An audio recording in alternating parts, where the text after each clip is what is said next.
IRENE IDDESLEIGH by Mrs. Amanda McKittrick Ros. Chapter 1.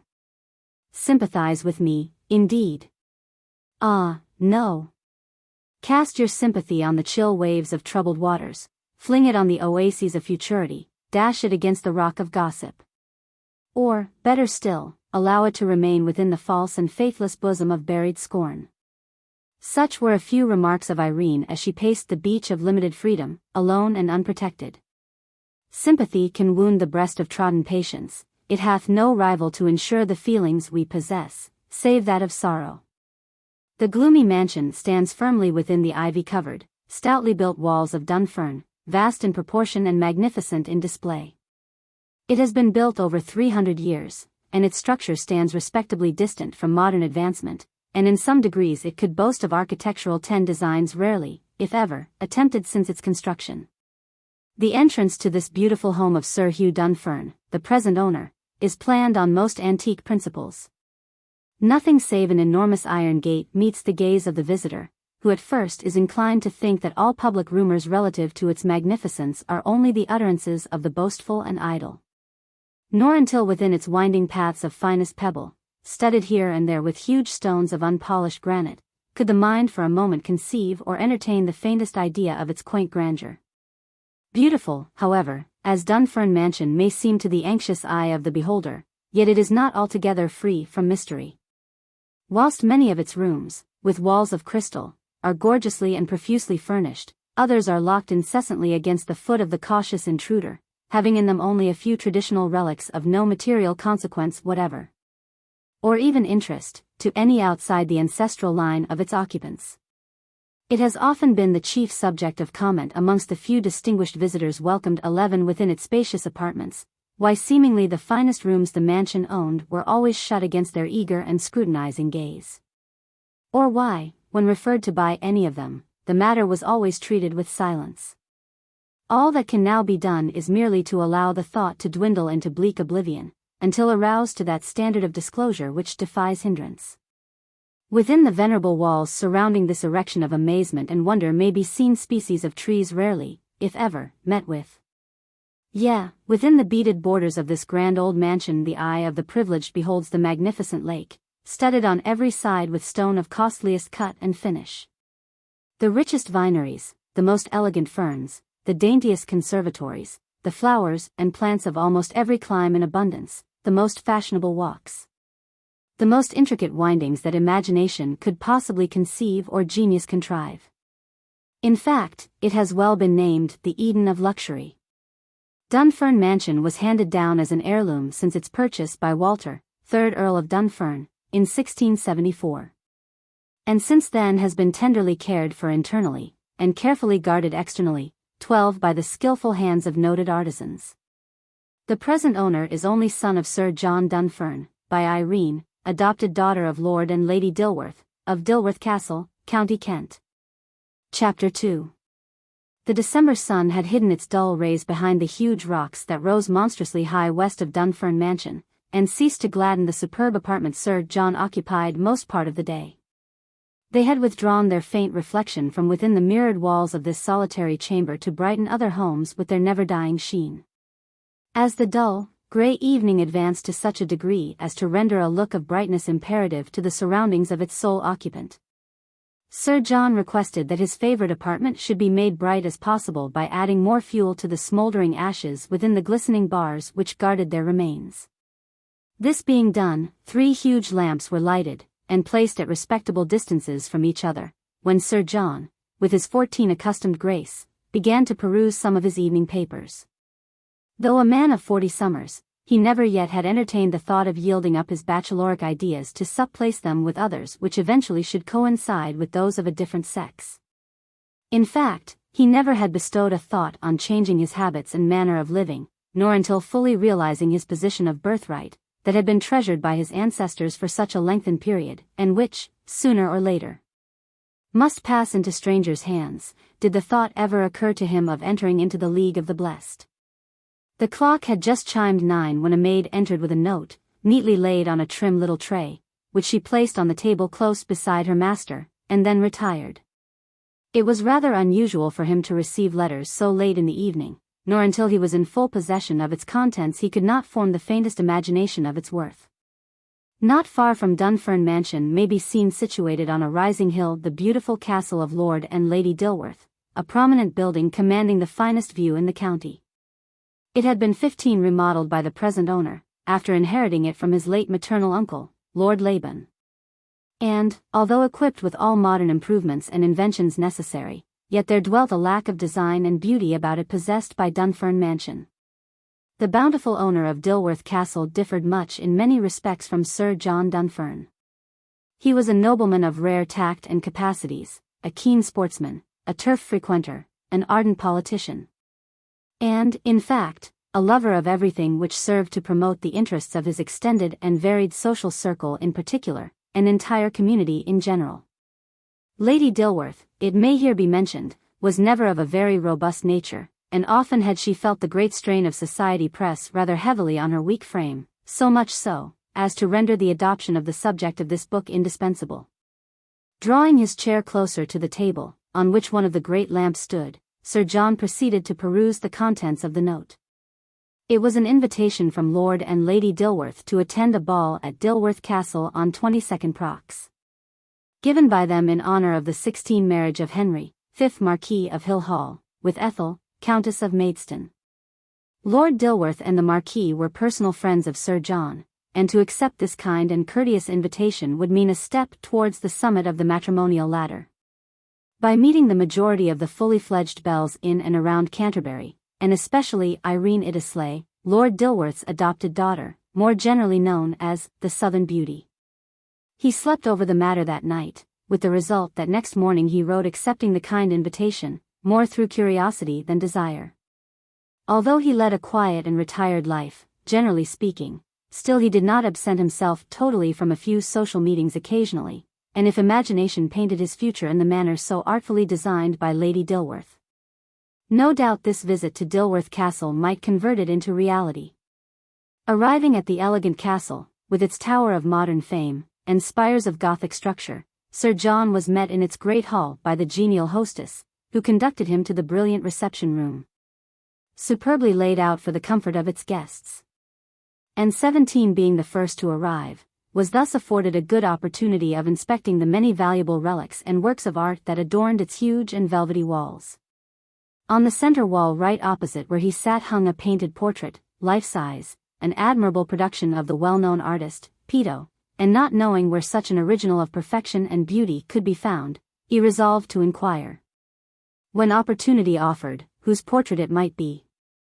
At this stage the numerous guests began to assemble, including the majority of the leading gentry in and around Canterbury, as it was looked upon as the chief social event of the season.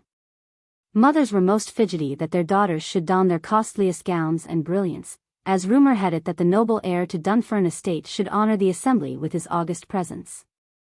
Report gained ground that Sir John, having quietly crept out of boyhood for a lengthened period, would end his days harnessed singly, but idle gossip, flying at all times kite-high, soon gave place in the wavering minds of society belles to that of more serious consideration and welcome expectancy. XVIII, on being introduced to all those outside his present circle of acquaintance on this evening, and viewing the dazzling glow of splendor which shone, through spectacles of wonder, in all its glory, Sir John felt his past life but a dismal dream, brightened here and there with a crystal speck of sunshine that had partly hidden its gladdening rays of bright futurity until compelled to glitter with the daring effect they soon should produce. But there awaited his view another beam of life's bright rays, who, on entering, last of all, commanded the minute attention of every one present. This was the beautiful IRENE IDDESLEIGH. How the look of jealousy, combined with sarcasm, substituted those of love and bashfulness. How the titter of tainted mockery rang throughout the entire apartment, and could hardly fail to catch the ear of her whose queenly appearance occasioned it. These looks and taunts serving to convince Sir John of nature's fragile cloak which covers too often the image of indignation and false show, and seals within the breasts of honor and equality resolutions of an iron mold. On being introduced to IRENE, Sir John concluded instantly, without instituting further inquiry, that this must be the original of the portrait so warmly admired by him. There she stood, an image of perfection and divine beauty, attired in a robe of richest snowy tint, relieved here and there by a few tiny sprigs of the most dainty maidenhair fern, without any ornaments whatever, save a diamond necklet of famous sparkling luster and priceless value. As the evening rolled into the small hours of the morning, the numerous guests began to repair to their respective homes, none of the weaker sex having had the slightest advancement in the direction of their coveted intentions, save Irene, who was fortunate in securing the attention of Sir John Dunfern during the happy hours that fled so quickly. Immediately before taking his departure he pressed firmly her snowy hand, and left the pretty gilded area which surrounded his first hopes of matrimony to enter what he was beginning to believe the weary apartments of Dunfern Mansion, that previously had held him bound to them in hermit-like fashion. Chapter 3. Arouse the seeming deadly creature to that standard of joy and gladness which should mark his noble path. Endow him with the dewdrops of affection. Cast from him the pangs of the dull past, and stamp them forever beneath the waves of troubled waters. Brighten his life as thou wouldst that of a faded flower. And when the hottest ray of that heavenly orb shall shoot its cheerful charge against the window panes of Dunfern Mansion, the worthy owner can receive it with true and profound thankfulness.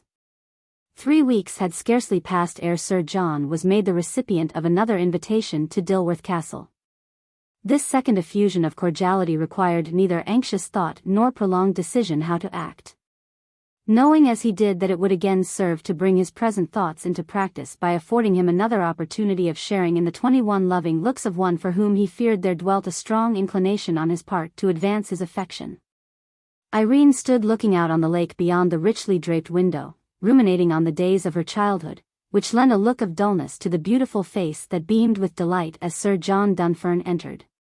The evening was very pleasantly and quietly spent, Irene commanding the greater part of his time and attention, on account of Lady Dilworth being slightly ailing, whose health, generally speaking, at this period was not so robust as formerly, and consequently failed to warrant too many callers.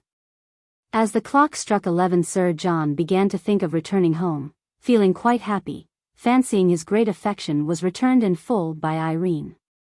Being very domesticated, and having the stiff ideas of a bachelor of long standing so firmly imprinted in his nature, he felt very diffident in asking the object of his visit when next they should meet.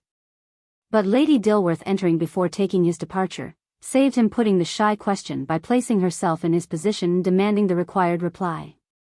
Sir John promised without further 22 ceremony to visit them more frequently in future, and left their midst with hasty step, lingering in the hall to cast another look at the lovely form which stood not far distant. Leisurely leaning back in his carriage, and burying himself in his great and costly cloak demanded by the night's icy aspect, he rolled along towards his home drowned in sweet thought of the beautiful girl whom he only recently knew, but whose regard for her raged with such rambling anxiety as to convince him of the propriety of making her aware how he meant to play the part of lover. Until now he was inclined to be prejudiced against the snares and allurements of women, but he strongly resolved to try gradually and abandon every unkind thought harbored in his mind against them, fearing lest all his conjured imaginations were both unjust and selfish, and determined to drown them forever in the clashing gulf of fate, felt a prouder and happier mortal than before.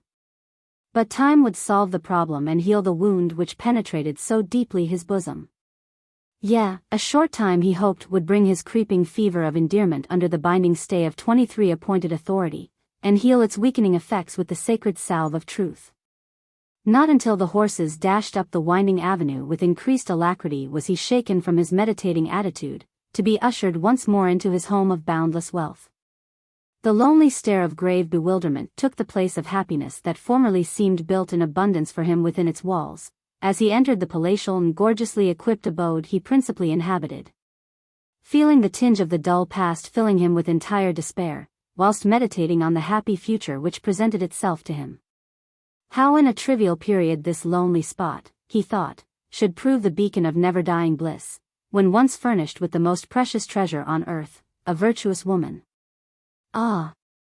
The very thought of his embosomed and anticipated alliance made him nervously happy, and believing a bright and noble future lay in store for the lonely owner of Dunfern Estate, he resolved to indulge nature in a few hours of calm repose. The days moved along more quickly Sir John believed than formerly. And possibly he may have imagined this was so, as he felt no longer fettered 24 with fear of fighting with his inward friend, obstinacy, whose hand of drowsy bachelorism seemed forever closed to his changing charity. He had at last thrown aside the garb of female dislike, and patronized that of a warm-hearted lover. Irene did not lead Lady Dilworth to believe that she really cared for Sir John, and, when his name cropped up occasionally, she allowed herself always to keep the coast of conversation clear that would likely convict her views most, and managed cleverly thereby to deceive the friend who came not a day too soon to her rescue. Perhaps had Lady Dilworth proved less concerned about the orphan charge she freed from a life of toil, apparently, and instructed her more on the branches of integrity, then the lovely youthful Irene could have decided more honorably in all cases of questioning, and would have done justice, not alone to herself, but to all concerned. But, like many others similarly surrounded with lovers, battling in the war of extremes, and encompassed on all sides with apparent luxuries, she was confident she would some day come off victorious by acting the clever Corinthian. Chapter 4. When on the eve of glory, whilst brooding over the prospects of a bright and happy future, whilst meditating upon the risky right of justice, there we remain, wanderers on the cloudy surface of mental woe, disappointment and danger.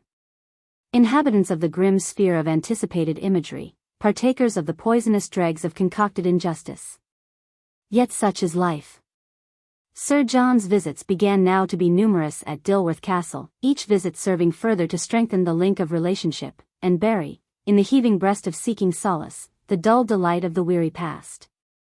As the weeks wore on, he reckoned them only as days, when comparing their loving length with those of the bleak years he tried to enjoy alone, before taking such steps, yes, serious steps, as those fancied by the would-be bachelor.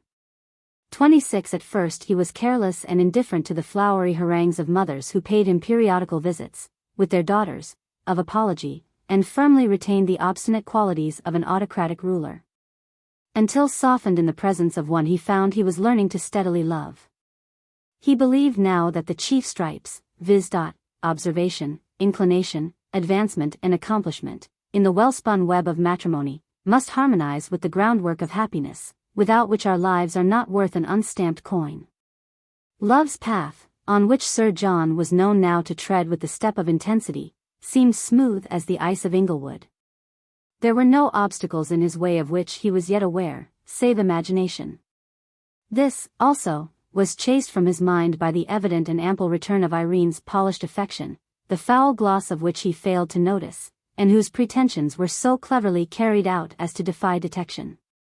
Irene was an accomplished and clever girl, and well able to sustain her hidden regard throughout for one who for years previous had been endeavoring to remove the great barrier of position which 27 blocked his path of approach towards her affection. As yet her parentage was totally unknown to Sir John, still, he felt it must not have belonged to the rude and ridiculous, since she possessed all the qualities, outwardly, and features, of a highly refined race. And when only a girl of 11 summers, when the worthy hand of benevolence, friendship, and love clutched the tiny fingers of absolute want, there visibly seemed nothing lacking in appearance, manner, or education to solicit the pity or suspicion of her charitable guardian and protector. Sir John Dunfern's many visits of late to Dilworth Castle had been creating quite a sensation throughout the quiet corners of costly curiosity, until an announcement appeared in Mac's Society Journal to the following effect. A marriage is arranged to take place in August between Sir John Dunfern, of Dunfern Mansion, County Kent, and Irene Iddeslleigh, adopted daughter of Lord and Lady Dilworth, of Dilworth Castle, in same county. This notice, no doubt, caused the partakers in drawing-room tete-a-tetes to share in the pangs of jealousy, with silent resentment. Perplexity, a little, 28 would find refuge within the homes of many who led society by the string of superficial show and pompous importance. And during the interval that elapsed between such an announcement and its important celebration, many and infamous were the charges poured forth against Irene Iddeslleigh. The month preceding Irene's wedding was one of merriment at Dilworth Castle, Lord and Lady Dilworth extending the social hand of fashionable folly on 4 different occasions. They seemed drunk with delight that Irene, whom they looked upon as their own daughter, should carry off the palm of purity, whilst affluence, position, and title were for years waiting with restless pride to triumph at its grasp. It was at the second of these social gatherings that the first seed of jealousy was sown within the breast of Sir John Dunfern, and which had a tendency to remain until it gradually grew to such a rapid state of maturity as to be rooted, if possible, forever from its dusty bed of ambush. Yes, when the merriment was at its height, and the heat too oppressive to allow much comfort to the corpulent, the espoused of Irene dropped unexpectedly 29 out of the midst of the aristocratic throng. And being passionately an ardent admirer of the fairy-like fruits of the efforts of the horticulturist, directed his footsteps towards the well-filled conservatory at the south wing of the building. The different shaded lights which dangled from its roof bestowed a look of Indian exquisiteness on the many quaint and delicate productions of nature that rested daintily in their beds of terracotta tint. But before leaving the room he vaguely scanned the throng to catch a glimpse of Irene, and failed to notice her amongst the many who danced so gaily to the well-timed tunes of the celebrated pianist, Charles Woden, whose musical touch was always capable of melting the most hardened sinner into moods of mellow softness, or cheering the most downcast and raising their drooping look of sadness to that of high-strung hilarity. Sir John wandered in and out through the numerous windings of sweetest fragrance, until arriving at the farthest corner, of rather darkened shade, and on a wire couch beheld the object of his pursuit, in closest conversation with her tutor. XXX, whose name he had altogether failed to remember, only having had the pleasure of his acquaintance a few hours before. "Can it be possible?" exclaimed Sir John, in profound astonishment. "Why, I had been searching for you for some time past, and have accidentally found you at last." Irene, rising to her feet in a second, was utterly dazed, and had the dim lights shewed her proud face to advantage, the ruddy glow of deepest crimson guilt would have manifested itself to a much greater degree. Making multitudinous apologies, etc., she at once joined Sir John, who led her back, in apparent triumph, to share the next waltz. How the true heart beat with growing passion during the remainder of the merry festivity, and as the final announcement of separation was whispered from ear to ear. The gradual wane of love's lofty rite would fain have dwindled into pompous nothing as the thought kept tickling his warm enthusiasm with the nimble fingers of jealousy. That she whom he had ardently hoped should share his future with sheer and loving caresses of constant companionship 31 and wife-like wisdom should be trapped in probably vowing to another her great devotion for him. But better allow the sickening thought to die on the eve of insult rather than live in the breast of him who, at no distant date, would hear the merry peals of wedding bells ring with gladness, and naturally rejoice at the object of their origin. Chapter 5. Our hopes when elevated to that standard of ambition which demands unison may fall asunder like an ancient ruin. They are no longer fit for construction unless on an approved principle. They smolder away like the ashes of burnt embers, and are cast outwardly from their confined abode, never more to be found where once they existed only as smoldering serpents of scorned pride. The little chat that Irene apparently enjoyed in the conservatory would gladly have become an act of forgetfulness on her part had not Sir John reminded her of its existence a few days afterwards. The spark of jealous passion had not fully died out after the incident referred to, and awaiting silently its decease, Sir John almost had grown a mourner to its imagined demise, following its undying remains so far as the village of opportunity, when it was again to revive and shine as luminously as before. 33 It happened about 3 weeks preceding the day set apart for their holy union. On Sir John arriving at the castle, he was informed of Irene's recent exit and gently turning away. He resolved to have a stroll in the tastefully laid-out gardens with the sole object of meeting her. Walking leisurely along, and stooping to pick up some fallen fruit, he suddenly heard a faint sound issue amongst the trees. Remaining breathless for a few seconds, lest he might be deceived by the rippling sounds of the adjacent waves, he again heard the same sweet strain, but of much longer duration than before, and quietly moving towards the spot whence it issued. Another sound met his ear in the distance, which seemed to be the hasty tread of someone making good an escape. Before he got time to view the object he would eagerly have pursued, but checking his desire somewhat, he allowed the matter to sink into silence. Boldly moving towards the spot whence the sound of music issued, how delightfully surprised was he to find a magnificently constructed little summer house, a charming pyramidal Gothic structure, robed internally with mossy mantles of nature, and brightened beyond conception with the 34 instrument of humanity which gave origin to such pathetic and sweetened strains. politely offering an apology for intruding on the private little palace of Irene, who failed completely to hide her gross confusion from the keen gaze of her espoused, who never seemed to notice in the least the sudden change that swept so swiftly over her pallid cheeks at his unexpected visit. Sir John sat down. Irene held in her snowy palms a roll of Italian music, which she earnestly endeavored to conceal from his penetrating stare, probably on account of the words contained therein, which forever would be unknown to his varied sphere of knowledge, and which would undoubtedly have betrayed her feelings, never dreaming that they should strike other ears than those for whom they practically were intended. Perceiving her great excitement at the unexpected appearance of him, who ever afterwards kept his jealous thoughts in silent motion, he absolutely evaded making any inquiry whatever, or slightest allusion to the name and nature of the parchment she so firmly retained. Sir John chatted gaily until he gained good 35 ground for delivering to her the message that instinct had so prompted him to utter. "Irene, my beloved one," he began, "it is now only about a score of days until I hoped forever to call you mine. A hope which unmercifully has haunted me since I fortunately gazed on your lovely face. A hope which I trusted should be fully appreciated by both you and me, and which, I now must own, can never be realized until the clearance of the barrier that since our engagement has been but too apparent.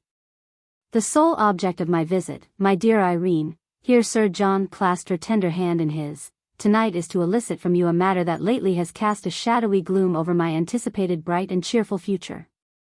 I am not one of those mortals who takes offense at trifles, neither am I a man of hasty temper or words, quite the contrary, I assure you. But it has, fortunately or unfortunately, been probably a failing amongst my ancestors to court sensitiveness in its minutest detail, and, I must acknowledge, I stray not from any of them in this particular point. I must acquaint you, though it pains me deeply to do so, that lately you have not treated me with 36 such respect or attention as you certainly lavished upon me before the announcement of our engagement. And for what reason or reasons I now wish to be apprised. You seem when in company with others to ignore my remarks to you entirely, and treat them with proud disdain, as if shame took the place of pride at my wordy approach. I felt and do feel quite hurt, and am resolved that no such repetition shall take place in future. I promised to be at the castle last night, but unfortunately I felt indisposed, and only that I wished to have a thorough understanding relative to your recent conduct, and which has pained me acutely. I should not have ventured out of doors this evening either. I was, in consequence, obliged to write you last night, asking a written reply, which you failed to give. And this evening, instead of being doubly rejoiced at my presence, you, on the contrary, seem doubly annoyed. I therefore pray, my dearest Irene, that you will, and I am persuaded honestly, not hesitate to satisfy me regarding this unpleasantness, that should anything of which you are now aware cause your conduct to be changed towards me, do not allow it a lair within your breast, but confide in me as thou wouldst in a dearly trusted and faithful lover." 37 At this stage Irene began to consider seriously the earnestness that accompanied the words of Sir John, knowing well she had been guilty, grossly guilty, of the charges with which he impeached her, and which were mixed with childlike simplicity, descriptive only of a world-famed bachelor. She pondered whether or not honesty should take the place of deceit, too often practiced in women, and concluded to adopt the latter weapon of defense. Raising her hazel eyes to his, and clearing the weft of truth that had been mixing with the warp of falsehood to form an answer of plausible texture, fringed with different shades of love, she thus began. "My dearest and much beloved, I assure you your remarks have astounded me not a little. Your words sting like a wasp, though, I am quite convinced, unintentionally. You are well aware that within a short period I will be marked out publicly as mistress of Dunfern Mansion, an honor revered in every respect by me. An honor to which I at one time dare never aspire. An honor coveted by many much more worthy than I, whose parentage is as yet bathed in the ocean of oblivious ostentation, until some future day, when I trust it shall stand out 38 boldly upon the brink of disclosure to dry its saturated form and watery wherewith the heat of equality. You are about to place me in a position which cannot fail to wring from jealousy and covetousness their flaming torch of abuse. Yes, Sir John, on me you have not ceased to lavish every available treasure in token of your unbounded love. You have been to me not only a loyal admirer, but a thoroughly upright and estimable example of life's purest treasures. You have resolved to place me by your side as your equal, whilst wealth in boundless store is thirsting for your touch. You have elevated my unknown position to such a pitch as to defy taunt or jeer, and at any time if I may have, seemingly, ignored your advances, it was purely want of thought, and not through any underhand motive or scheme whatever. I assure you your allusion to my verbal answer last night is very pronounced, and may be overlooked on the ground of pure disappointment.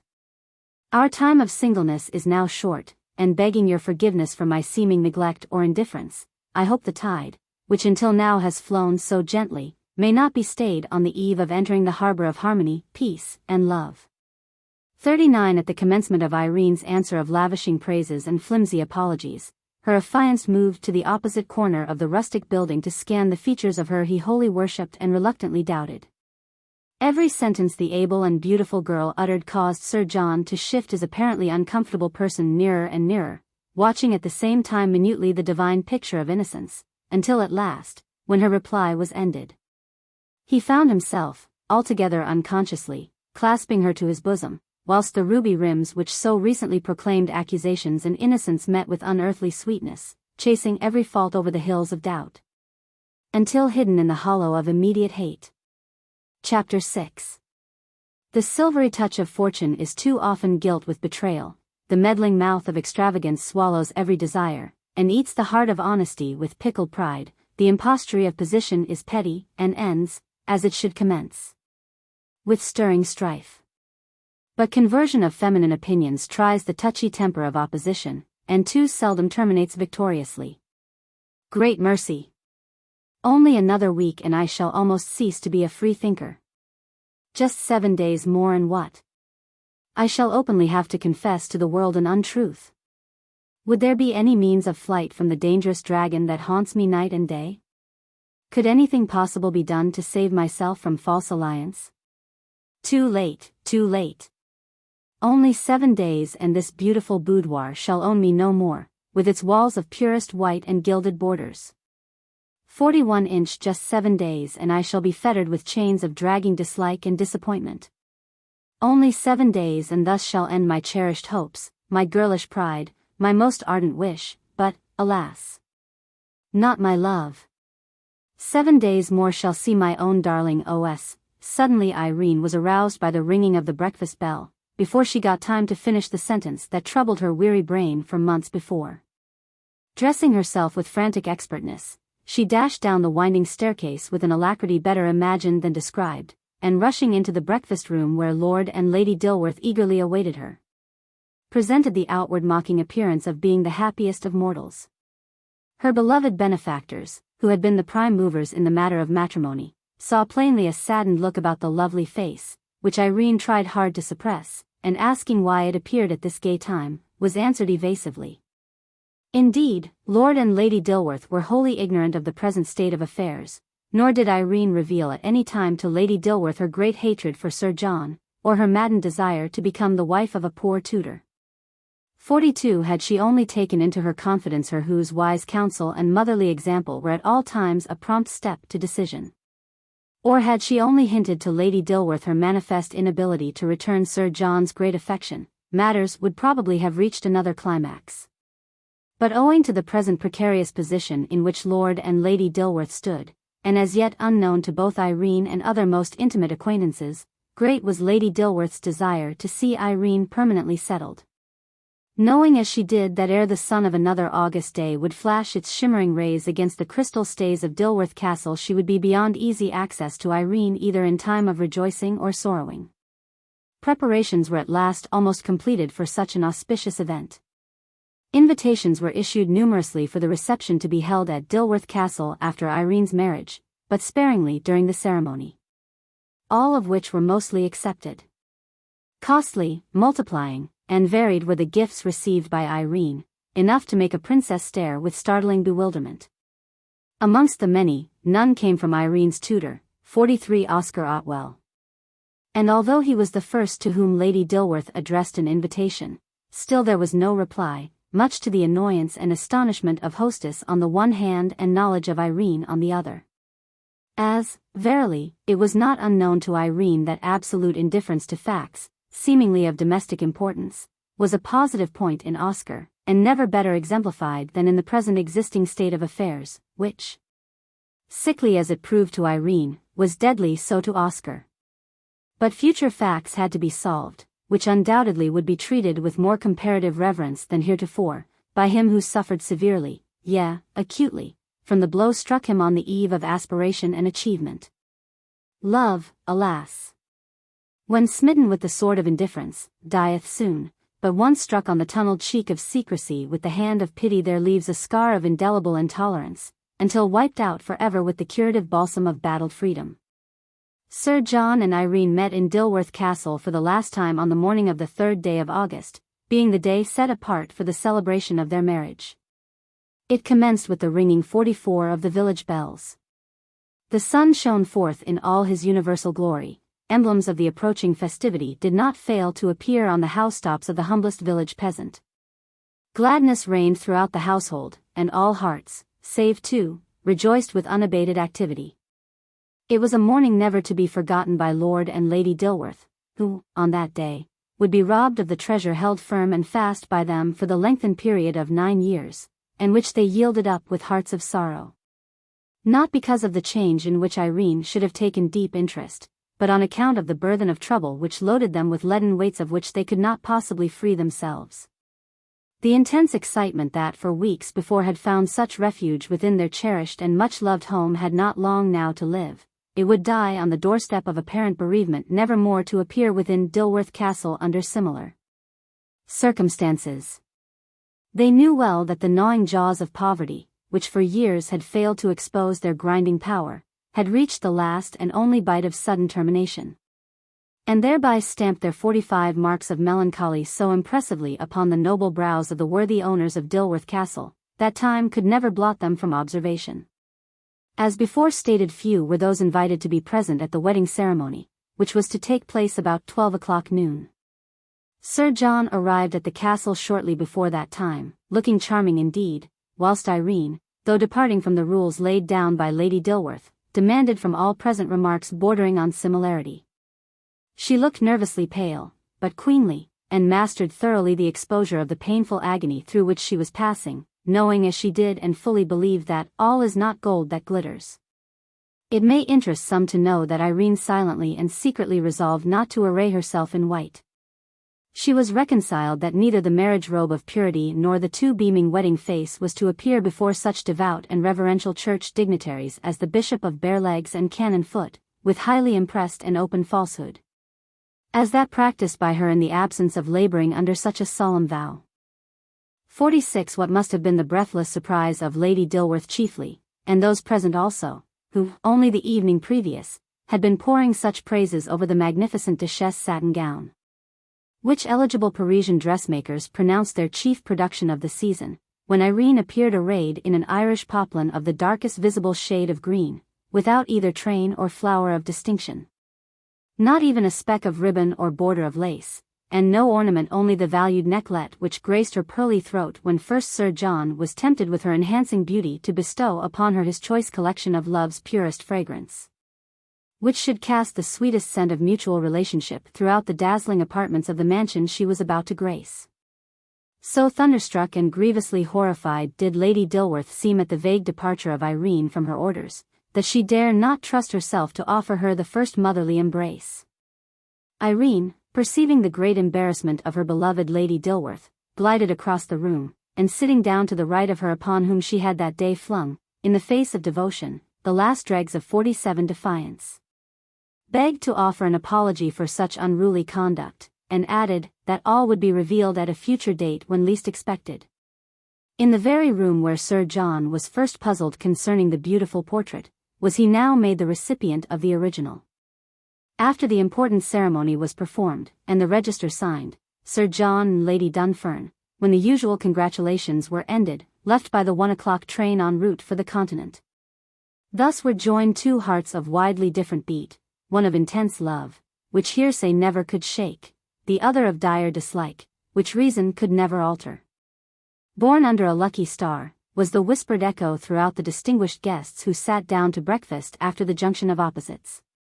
Yeah, this was a remark of truth visibly, and might have kept good during the remainder of their lives had not the tuitional click of bygone attachment kept moving with measured pace, until stopped after months, or it may be, small years of constant swinging. Did Lady Dunfern ever dream that her apology for disobedience to Lady Dilworth's orders, in not 48 arraying herself in the garb of glistening glory, could ever be accepted, even by the kind and loving Lady Dilworth? Did she imagine for a moment that she, to whom she owed anything but disobedience, even in its simplest form, should be wrested from her arms of companionship ere her return to Dunfern Mansion? Did the thought ever flash through her mind that never again would she be able to pour into the ear of her trusted helper the secrets of the heart of deception, which, for the past 7 months, had raged so furiously within her? Better leave her to the freedom of a will that ere long would sink the ship of opulence in the sea of penury, and wring from her the words, "Leave me now, deceptive demon of deluded mockery. Lurk no more around the veil of vanity, like a vindictive viper. Strike the lyre of living deception to the strains of dull deadness, despair and doubt. And bury on the brink of benevolence every false vow, every unkind thought, every trifle of selfishness and scathing dislike, occasioned by treachery in its mildest form." Chapter 7. Distant shores have great attractions and large expectations.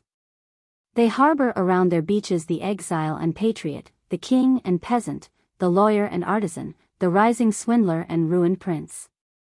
Spotted throughout the unclaimed area of bared soil may be seen the roughly constructed huts and lofty homes of honest industry. Yes, and concealed therein are hearts yearning for the land of nativity and national freedom. Hearts which sorrow after bygone days, and sink low when brooding over the future tide of fortune which already has stopped its gentle flow.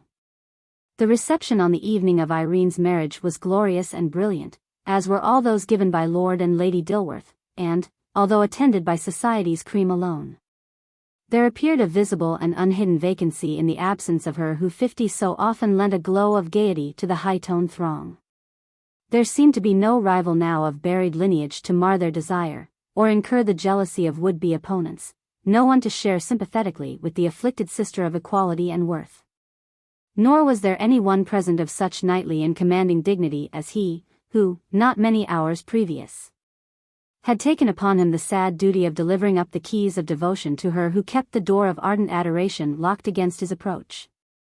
It would probably be a long time ere such a scene of silly jealousy and ire would take place as that witnessed, in which the greater majority of those present were then partakers. And, further, it would surely be a much longer period before these guests would again share alike in the generosity so often extended them by Lord and Lady Dilworth. Next day after Irene's marriage was a busy one at Dilworth Castle. Hasty and numerous were the preparations for desolation and departure. Weeks preceding the joyful event, or what should have been, were leisurely devoted to the artistic arrangements 51 in every room within the lordly manor. But, alas! So sudden now was joy's termination, that hours alone were the boundary of command. It may be stated that Lord Dilworth owned 3 very extensive estates, namely, Dilworth, Ayrtown, and Howden. The first mentioned extended around the castle of that name, encompassing a spacious tract of soil indeed, and might have done justice to moderation in its most expensive form. The Ayrtown estate, which entirely covers the southern portion of Cheshire, owns a magnificent hall, the residence of the Earl of Tewkesham, and, although not considered so lucrative as Dilworth, may be estimated a handsome dowry for the son of any rising nobleman in the realm. The Howden estate, on which are elegantly formed 2 buildings of note, namely, Blandford Castle and Lauderdale Lodge, both exquisite constructions of architecture and skilled workmanship, and occupied respectively by Sir Sidney Hector and Admiral Charles Depew, lies chiefly around the southwest of Yorkshire, and is not quite so desirable or adapted for agriculture as the 2 first mentioned, being mostly rented for grazing purposes by the numerous and varied owners 52 of its rugged plots. These estates became so heavily mortgaged that prompt sale was indispensable, and, the matter being quietly arranged 6 months beforehand, the 6th day of August was the day set apart for the disposal of same. Bidders were numerous and offers low. Eventually the purchasers were as follow: the Marquis of Orland bought Dilworth estate. Lord Henry Hedden purchased Ayrtown estate, whilst the lot of Howden fell upon Sir Rowland Joyce, the famous historian and national bard. Thus were wrested from Lord and Lady Dilworth their luxurious living. They were driven from their nursery of rich and complicated comforts, their castle of indolence and ease. They were now thrown upon the shivering waters of want, without a word of sympathy in the dreadful hour of their great affliction, without home or friend to extend shelter or sustenance, and cast afloat upon the ocean of oscillating chance to speed across it as best they could. Was Lord Dilworth therefore to be pitied? Were the torrents of gold which were bound to trickle from these enormous lands and dwellings, 53 manufactories and villages, too trifling for his use? Not a morsel of pity was offered either him or Lady Dilworth as their circumstances became known in the homes of their associates, who so often fed on the fat of their folly and graced their well-lined tables always covered with dainties of deserving censure. Could human mind contemplate that she who reigned supreme amongst society, she who gave the ball in honor of IRENE IDDESLEIGH's marriage, should ere 4 days be a penniless pauper? Yet such was fact, not fiction. The 7th day of August saw Lord and Lady Dilworth titled beggars, steering their course along the blue and slippery waves of the Atlantic, to be participators in the loathing poverty which always exists in homes sought after destruction, degradation, and reckless extravagance. So soon may the house of gladness and mirth be turned into deepest grief. How the wealthiest, through sheer folly, are made to drink the very essence of poverty and affliction in its purest form. How the golden dust of luxury can be blown about with the wind of events, and is afterwards found buried 54 in the fields of industry and thrift. Their names, which were as a household word, would now be heard no more, and should sink into abject silence and drowned renown, leaving them to battle against the raging war of ruin and hunger, and retire into secluded remorse.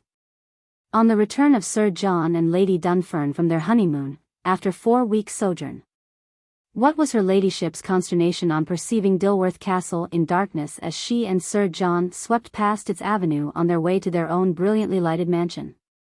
She was rather more taciturn on the night of her return than even during her stay in Florence, and it was only on her approaching her former place of temporary retreat and touchy remembrances that words began to fall from her ruby lips in torrents. Tell me, I implore of you, Sir John and husband, why the once blithe and cheerful spot of peace is now apparently a dismal dungeon on the night of our homecoming, when all should have been a mass of dazzling glow and splendor? Can it be that she who proffered such ecstasy for months before, on the eve of our return, is now no more? Or can it be possible that we have crossed 55 each other on the wide waters of tossing triumph or wanton woe? Speak at once, for pity's sake. And do not hide from me the answer of truth and honest knowledge. Oh, merciful heavens! Here Lady Dunfern drooped her head before Sir John got time to even answer a word, and drawing from his pocket a silver flask, proceeded to open its contents, when the horses suddenly stopped, and a gentle hand politely opened the carriage door to eagerly await the exit of his master and future mistress from its cushioned corners of costly comfort and ease. Tom, cried Sir John, in great and rending agony, kindly wait for a few minutes, as her ladyship has been frightfully overcome only a short time ago by the blank appearance in and around Dilworth Castle. She fears something dreadful must surely have happened Lady Dilworth in her absence, since she has failed to make the occasion of our homecoming a merry torchlight of rejoicing. Tom, who had been in Sir John's service for the past 20 years, was about to testify to the truth of his remarks, when he was joined by other members of the household, 56, who rushed to welcome their beloved master home once more, accompanied by his beautiful bride, of whom they all had heard so much. Sir John saw that delay was dangerous, and helping to remove his darling Irene from the seat on which she unconsciously reclined, succeeded in placing her on a low couch in the very room he so often silently prayed for her presence. Bathing her highly heated temples with a sprinkling of cooling liquid concealed in his flask, Sir John lost no time in summoning the village doctor, who, on arrival, pronounced Lady Dunfern to have slightly recovered, and giving the necessary orders left the room. It was fully 2 hours ere she partly recovered from her ghastly swoon, to find herself the object of numerous onlookers of the household of which she was now future mistress. Pale and deathlike did she appear in the eyes of her husband, who was utterly overcome with grief at the sudden collapse of his wife under such a stroke of anticipated sorrow. And more grieved was he still when he found on inquiry that the removal of Lord and Lady Dilworth from their heightened haunt of highborn socialism must sooner or later be revealed to 57 her, who, as yet, had only tasted partly of the bitter cup of divided intercourse and separated companionship. Many were the questions asked by Lady Dunfern relative to Lady Dilworth when Dr. Corbett arrived next morning to pronounce her almost recovered, and, strange, yet true, that no one could possibly have humoured her in such a manner to warrant recovery as the village doctor. Until she felt really strong enough to battle against the sorrowful tale of woe with which Sir John should shortly make her cognizant. On learning from his lips, so soon as her ability occasioned, the real state of affairs concerning the emigrants who were now compelled to wander on the track of trouble, she received the truth with awe and smothered distress. The new sphere in which Lady Dunfern was about to move seemed to her strange. The binding duty which tied her firmly to honor and obedience was kept prominently in vague view. The staff of menials would probably find the rules of her husband more in accordance with their wishes than those which she was beginning to already arrange. She commenced her married life with falsehood, 58, and she was fully determined to prove this feature more and more as the weeks and months rolled along. She was not now afraid of the censure of one whose face she may never more behold, and who was the sole instigation of plunging her into a union she inwardly abhorred. Perhaps, had she never been trained under the loving guidance of Oscar Otwell, her revered tutor, she would only have been too eager to proclaim her ecstasy at her present position more vigorously. But all fetters of power were visibly broken which she wished should remain united, leaving her mother of her future premeditated movements. As time moved on, Sir John and Lady Dunfern seemed to differ daily in many respects, which occasioned dislike in the breasts of both, and caused the once handsome, cheerful face of the much-respected owner of Dunfern to assume a look of seriousness. These differences arose chiefly through his great disinclination to attend the numerous social gatherings which awaited them after their marriage.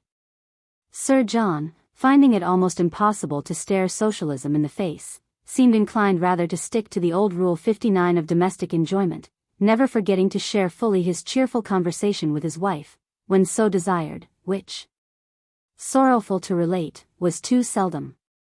Now that Lady Dunfern was an acknowledged branch of society, her elegant presence would have been courted by all those who so often favoured Lady Dilworth with their distinguished patronage. But her social hopes being nipped in the bud by her retiring husband, she dare not resent, and determined, in consequence, to make herself an object of dislike in her home, and cherish her imprisoned thoughts until released, for good or evil. Chapter 8. A word of warning tends to great advantage when issued reverently from the lips of the estimable. It serves to allay the danger pending on reticence, and substantiates in a measure the confidence which has hitherto existed between the parties concerned. Again, a judicious advice, extended to the stubborn and self-willed, proves futile, and incurs the further malice and fiery indignation of the regardless, the reckless, and the uncharitable. Lady Dunfern began now to grow both cross and careless, and seemed not to interest herself so much, since her propositions were so emphatically denounced by her husband, concerning the management of the household staff. She grew daily more retired, and often has her conduct been so preposterously strange as to cause alarm both to Sir John and all over whom he had immediate control. 61 indeed, 3 months of married life scarcely elapsed until she cast a glow of despair within the breast which too often heaved for her with true piety and love. And what was meant by such strange conduct on her part, her husband often wondered. Only the mighty cessation of friendship caused by the flight of her beloved guardians, never attributing such silence and stubbornness to any fault he justly committed. Yes, the duped husband, when being fished for with the rod of seeming simplicity and concealed character, and quickly caught on the hook of ingenuity, with deception for a bait, was altogether unable to fathom its shallowest meaning. Was he not, therefore, to be sympathized with, who so charitably extended the hand of honor and adoration to the offspring of unknown parents, and placed her in position equal to any lady of title and boasted parentage within the boundary of County Kent? Should Sir John Dunfern not have been almost worshipped by a wife whose binding duty it was to reverence her husband in all things pertaining to good? No doubt this would have been so had he gained the affections he 62 imagined he possessed, but later on he would inevitably be made aware of matters which as yet only bordered on supposition. Day after day Lady Dunfern pined like a prisoner in her boudoir, and scarcely ever shared a word with the great and good Sir John, who many times wished in former days that she had occupied his home and all its joys. She formed an inward resolution that if prohibited from enjoying life, to which she was accustomed at Dilworth Castle, she would make her husband, whom she knew too well made her his idol, feel the smart. By keeping herself aloof from his caresses as much as possible. Often would he be found half asleep in deep thought, not having any friend of immediate intimacy in whom he could confide or trust, or to whom he could unbosom the conduct of his wife, whose actions now he was beginning to detest. The thoughts of disappointment and shame were building for themselves a home of shelter within him, disappointment on account of cherished hopes which unmistakably were crushed to atoms beneath the feet of her who was the sole instigation of their origin. Shame, in all probability, lest the love he 63 sought and bought with the price of self might not be his after all, and may still be reserved against his right and kept for another much less worthy. The little jealous spark again revived and prompted him to renew its luster, which had been hidden for a length of time behind the cloud of dread so silently awaiting the liberty of covering the hill of happiness. Quietly ruminating over his wife's manner before marriage, about which he was compelled, through observation, to demand an explanation, and pondering carefully her strange and silent habits since it, he became resolved to probe the wound that had swollen so enormously as to demand immediate relief. Ringing furiously for a maid, he handed her a note, to be delivered without delay to Lady Dunfern, the nature of which might well be suspected. Be that as it may, its contents were instrumental in demanding immediate attention. Soon after its delivery a slight tap was heard at the door of Sir John's study, this room being always his favourite haunt, where he sat beside a bright and glowing fire, engaged in sullen thought, and with an imperious, "Come in." He still remained in the same 64 thinking posture, nor was he aware, for fully 5 minutes or so, that his intruder was no other than she whom he so recently ordered into his presence. Gazing up in a manner which startled the cold-hearted woman not a little, he requested her to have a seat right opposite his, to which she instantly complied. At this moment the snow was wafting its flaky handfuls thickly against the barred enclosures of Dunfern Mansion, and chilly as nature appeared outside, it was similarly so indoors for the fond and far-famed husband of Lord Dilworth's charge. Matters had appeared so unpleasant and altogether bewildering of late that Sir John formed a resolution to bring them to a crisis. Looking fully into the face that seemed so lovely just now, with the dainty spots of blazing ire enlivening the pale cheeks of creeping sin, Sir John began. "Irene, if I may use such familiarity, I have summoned you hither. It may be to undergo a stricter examination than your present condition probably permits. But knowing, as you should, my life must be miserable under this growing cloud of unfathomed dislike, I became resolved to end, if within my power, such contentious and unladylike 65 conduct as that practiced by you towards me of late. It is now quite 6 months, weary months, since I shielded you from open penury and insult, which were bound to follow you, as well as your much-loved protectors, who sheltered you from the pangs of penniless orphanage. And during these 6 months, which naturally should have been the pet period of nuptial harmony, it has proved the hideous period of howling dislike. I, as you see, am tinged with slightly snowy tufts, the result of stifled sorrow and care concerning you alone, and on the memorable day of our alliance, as you are well aware, the black and glossy locks of glistening glory crowned my brow. There dwelt then, just 6 months this day, no trace of sorrow or smothered woe, no variety of color where it is and shall be so long as I exist, no furrows of grief could then be traced upon my visage. But, alas! Now I feel so changed. And why? Because I have dastardly and doggedly been made a tool of treason in the hands of the traitorous and unworthy. I was enticed to believe that an angel was always hovering around my footsteps, when moodily engaged in resolving to acquaint you 66 of my great love. An undying desire to place you upon the highest pinnacle possible of praise and purity within my power to bestow. I was led to believe that your unbounded joy and happiness were never at such a par as when sharing them with me. Was I falsely informed of your ways and worth? Was I duped to ascend the ladder of liberty, the hill of harmony, the tree of triumph, and the rock of regard, and when wildly manifesting my act of ascension, was I to be informed of treading still in the valley of defeat? Am I, who for nearly 40 years was idolized by a mother of untainted and great Christian bearing, to be treated now like a slave? Why and for what am I thus dealt with? Am I to foster the opinion that you treat me thus on account of not sharing so fully in your confidence as it may be, another? Or can it be, imaginative that you have reluctantly shared, only shared, with me that which I have bought and paid for fully? Can it be that your attention has ever been, or is still, attracted by another, who, by some artifice or other, had the audacity to steal your desire for me 67 and hide it beneath his pillaged pillow of poverty, there to conceal it until demanded with my ransom? Speak. Irene. Wife. Woman. Do not sit in silence and allow the blood that now boils in my veins to ooze through cavities of unrestrained passion and trickle down to drench me with its crimson hue.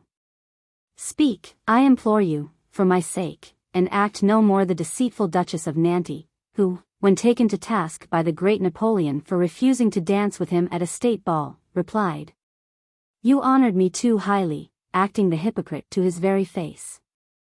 Are you doing likewise? Here Sir John, whose flushed face, swollen temples, and fiery looks were the image of indignation, restlessly awaited her reply. Lady Dunfern began now to stare her position fully in the face. On this interview, she thought, largely depended her future welfare, if viewed properly. Should she make her husband cognizant of her inward feelings, matters were sure to end very unsatisfactorily. These she kept barred against his entrance in the past, and she was fully determined 68 should remain so now, until forced from their home of refuge by spirited action. Let it be thoroughly understood that Lady Dunfern was forced into a union she never honestly countenanced. She was almost compelled, through the glittering polish Lady Dilworth put on matters, to silently resign the hand of one whose adoration was amply returned, and enter into a contract which she could never properly complete. All she could now do was to plunge herself into the lake of evasion and answer him as best she could. "Sir and husband," she said, with great nervousness at first, "you have summoned me hither to lash your rebuke unmercifully upon me, provoked, it may be, by underhand intercourse. You accordingly, in the course of your remarks, fail not to tamper with a character which as yet defies your scathing criticism. Only this week have I been made the recipient of news concerning my deceased parents, of whom I never before obtained the slightest clue, and armed with equality, I am in a position fit to treat some of your stingy remarks with the scorn they merit. You may not already be aware of the fact that I, whom you insinuate you wrested from beggary, 69 am the only child of the late Colonel Iddesley, who fell a victim to a gunshot wound inflicted by the hand of his wife, who had fallen into the pit of intemperance. Yes, Earl Pedden's daughter was his wife and my mother, and only that this vice so actuated her movements, I might still have lent to society the object it dare not now claim, and thereby would have shunned the iron rule of being bound down to exist for months at a time within such a small space of the world's great bed. If my manner have changed in any way since our union, of it I am not aware, and fail to be persuaded of any existing difference, only what might be attributed to Lady Dilworth's sudden and unexpected removal from our midst, which occasioned me grief indeed. It behoves elderly men like you to rule their wives with jealous supervision, especially if the latter tread on the fields of youth. Such is often fictitious and unfounded altogether, and should be treated with marked silence. I may here say I was mistress, in a measure, of my movements whilst under the meek rule of Lady Dilworth. Nor was I ever thwarted in any way from 70 acting throughout her entire household as I best thought fit, and since I have taken upon me to hold the reins of similarity within these walls, I find they are much more difficult to manage. I, more than once, have given orders which were completely prohibited from being executed.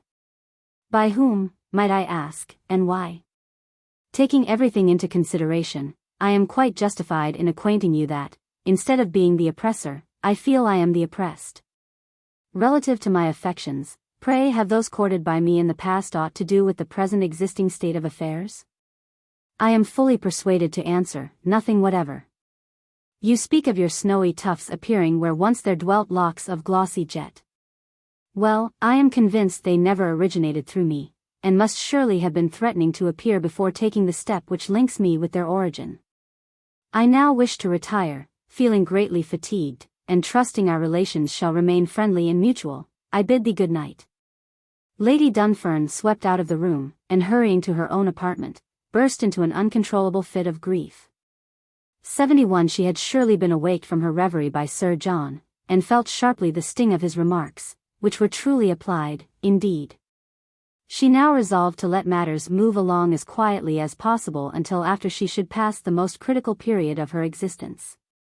She was prepared to manifest her innocence throughout, without detection if possible. But amongst the household there moved a matron under whose hawk-like eye Lady Dunfern was almost inclined to shrink. She felt when in her presence to be facing an enemy of unbounded experience. She abhorred her stealing tread, but not without cause. It was to this dame she so often issued orders that never were carried out. And when intimating to Sir John the necessity of instantly dismissing such a tyrant, he quietly rebelled, adding that she had been almost 20 years in his service, and presently could not think of parting with such a valued and much trusted friend. This woman's name was Rachel Hyde, and proved the secret channel of intercourse between Sir John and Lady Dunfern, evidently paving the way for her ladyship's downfall. As Rachel, being mistress for such a period over Dunfern Mansion, could never step 72 the fence leading to abolition of power, which she so unwillingly tried to mount since Sir John's marriage, and failing totally in her attempt, was lifted and thrown over by her mistress, an act she could never forget, and consequently carried all news, trivial or serious, concerning Lady Dunfern to her master, and delivered it in such an exaggerated form as to incur his wrath, which already had been slightly heated. A few months elapsed again, during which time matters went on much as usual, until an event happened that should have chased the darkest cloud of doubt and infidelity from the noble brow of the mighty and revered master of Dunfern Mansion. Chapter 9. The thickest stroke of sadness can be effaced in an instant, and substituted with deeper traces of joy. The heart of honest ages, though blackened at times with domestic troubles, rejoices when those troubles are surmounted with blessings which proclaim future happiness. On the 10th day of June, following Lady Dunfern's interview with her husband, she gave birth to a son and heir. This great event brought with it entire forgiveness on the part of Sir John of his wife's recent conduct. It served for a short time only, a trivial portion too, to stifle the alienation which existed between them, and to heal the sore of evident separation that marred their happiness for months before. The glad and happy father was only too eager now to snatch a smile from his wife's face, and anxious was he to bury any little obstacle that may have existed in the past, and expel it forever from its 74 lurking corner of tempting repose. He saw that Lady Dunfern's life was hanging by a flimsy hair, and who could, for an instant, depict the great despair of her husband when told that all hope must be abandoned. The frantic father wrung his hands in a frenzy of momentary madness, and in spite of authoritative advice he timidly moved in the direction of the bed on which his beloved lay, and knelt beside it to fervently offer up a prayer for the speedy recovery of her who was the chief object of his existence. Raising himself up and clasping his darling in his arms, he whispered in her ear a word of encouragement, and gently laying her highly heated head on the silken pillow he again prayed, in deepest and gravest earnestness, that she might be spared only a little longer. No doubt his prayer was no sooner offered than answered, as she at this stage slightly rallied, and appeared somewhat strengthened. Day by day the still fond and loving husband sat by the bedside of the invalid until strong enough to battle fully against the weakening hand of her malady. And at the very time Sir John sat beside the bed of sickness, inwardly showering blame upon himself for hindering his 75 wife's social enjoyment, and for which he believed he acted wrongly. She, on the contrary, was outwardly pouring rebuke on her own head for ever entering into a league of lifelong punishment by marrying a man she simply abhorred, and leaving her noble and well-learned tutor, Oscar Otwell, whom she yet loved, to wander in a world of blighted bliss. Ah! To be sure. It was during these days of unremitting attention that he was afforded an opportunity of storing up a multitude of touchy remarks uttered by his wife when the relapse of raging fever reached its defiant height. She never ceased to talk in a most gentle manner of Oscar Otwell, her darling and much-loved tutor. She even expressed sorrow, in the course of her broken remarks, at the false step she had taken to satisfy, not herself by any means, but Lady Dilworth. She strongly protested her hatred for him, who sat listening, with grave intensity, to every word that escaped her lips. She even spoke of a cavity in her jewel case in which was safely deposited a ring, given her by Oscar during her happy period of instruction under his guidance, adding, in her painful discourse, that she loved it as well as himself, etc., etc. 76. These rambling statements, when ended, in an instant caused Sir John's resolutions, made by him so recently, to become worthless remarks, and if partly charged with jealousy before, he was doubly so now. No onlooker could fail in the least to pity the sneered husband, whose livid countenance during the course of her remarks, rambling though they were, was a sight never to be forgotten. How he gazed with astonished indifference at the invalid so charged with deceit. She who acted the emblem of innocence at all times, and attempted to attach entire blame to her husband. She who partly promised peace in future to him who never again could enjoy it. How his manner became so abrupt and his speech so scanty within such a short period was verily a proof of the belief he fostered relative to his wife's statements, which were yet to her unknown. The doctors in attendance endeavored strongly to imprint upon Sir John the fact that such remarks as those uttered by his wife should be treated with silence and downright indifference, adding that the patients smitten with fever, of what kind soever, were no more responsible for their sayings than the most outrageous victim to insanity. 77. Sir John listened attentively to their statements, but failed to be altogether convinced as to their truth. Wondering what sin could be attached to an act he felt was his duty to perform, he moved softly to the bedside of his wife, and being in a sleepy mood, he resolved to sift some of her remarks to the very bottom. Entering the room she so often occupied, and taking from a chink in her dressing-table a key of admittance to the jewel case she spoke of, he lost no time in viewing its valuable contents. And, in the very spot in which she vowed dwelt her tutor's gift, there it lay. A golden band with pearl center, and immediately underneath it there rested a note. At first he felt rather diffident about perusing its contents, but instinct so prompted his curiosity that he yielded to its tempting touch. It ran thus. Headley, Berks, July 3rd. Ever beloved Irene. I am after reading your gentle yet sorrowful epistle. You cannot possibly retract the step you so publicly have taken without incurring the malice of Lord and Lady Dilworth, who have sheltered you from every sorrow and care with which you otherwise were bound to come in contact. They received you into their elegant home, and shielded you, by so doing, from the tyrannical rule of Miss Lamont of the orphanage, in which you were placed for a period of 8 years. They failed not to give you a thorough and practical education, which in itself would enable you to achieve independence, if necessary, or so desired. This you received under one whose heart now beats with raging jealousy and vehement hatred towards the object of Lady Dilworth's choice, being well convinced, through your numerous letters to me lately, it never was yours. Dearest Irene, the thought of parting from you forever is partly sustained with the hope of yet calling you mine. Through time you suggest an elopement, which as yet can only be viewed in the hazy distance. But it seems quite clear to me, dearest, and surely evident, that you abhor the very name of him who a month hence shall place you in a position considerably more elevated and lucrative than that which I now could bestow. But Irene, my beloved, my all. Reluctantly I yield my precious treasure to him who, it may be this moment, is rejoicing at his capture. I shall ever remain forlorn, dejected, and ruined until such time as we suitably can accomplish the clearance of the cloud of dissatisfaction under which you are about to live. Please write by return. Ever your own. Oscar. Miss Iddesleigh. Dilworth Castle. Chapter 10.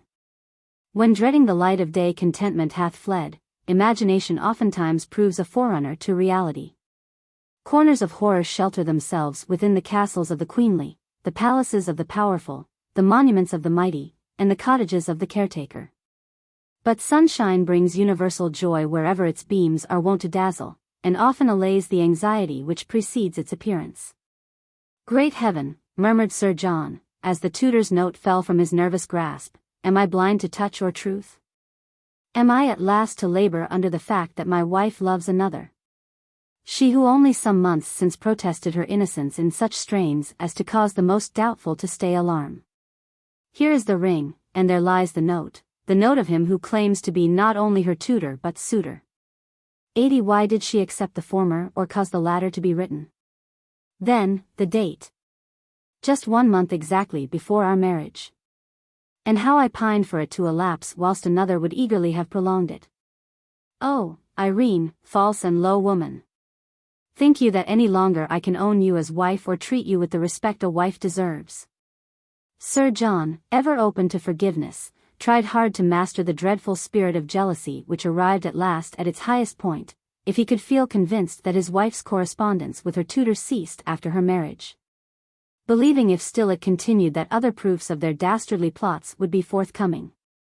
Thrusting his hand again into the aperture from which he took the 2 tributes of his wife's tutor, there appeared nothing to arouse further suspicion, save a Christmas card, written with the same bold hand.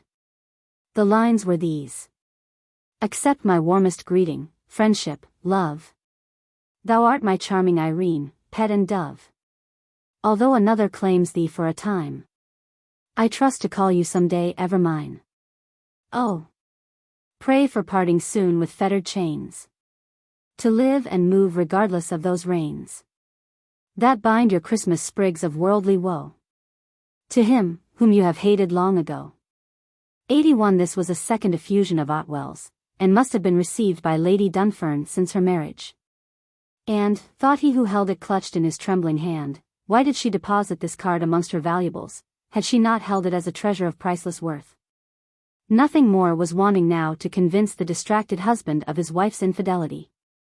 Depositing the note, card, and ring in the drawer whence he had taken them, Sir John at once proceeded to Lady Dunfern's bedroom, and found her awake.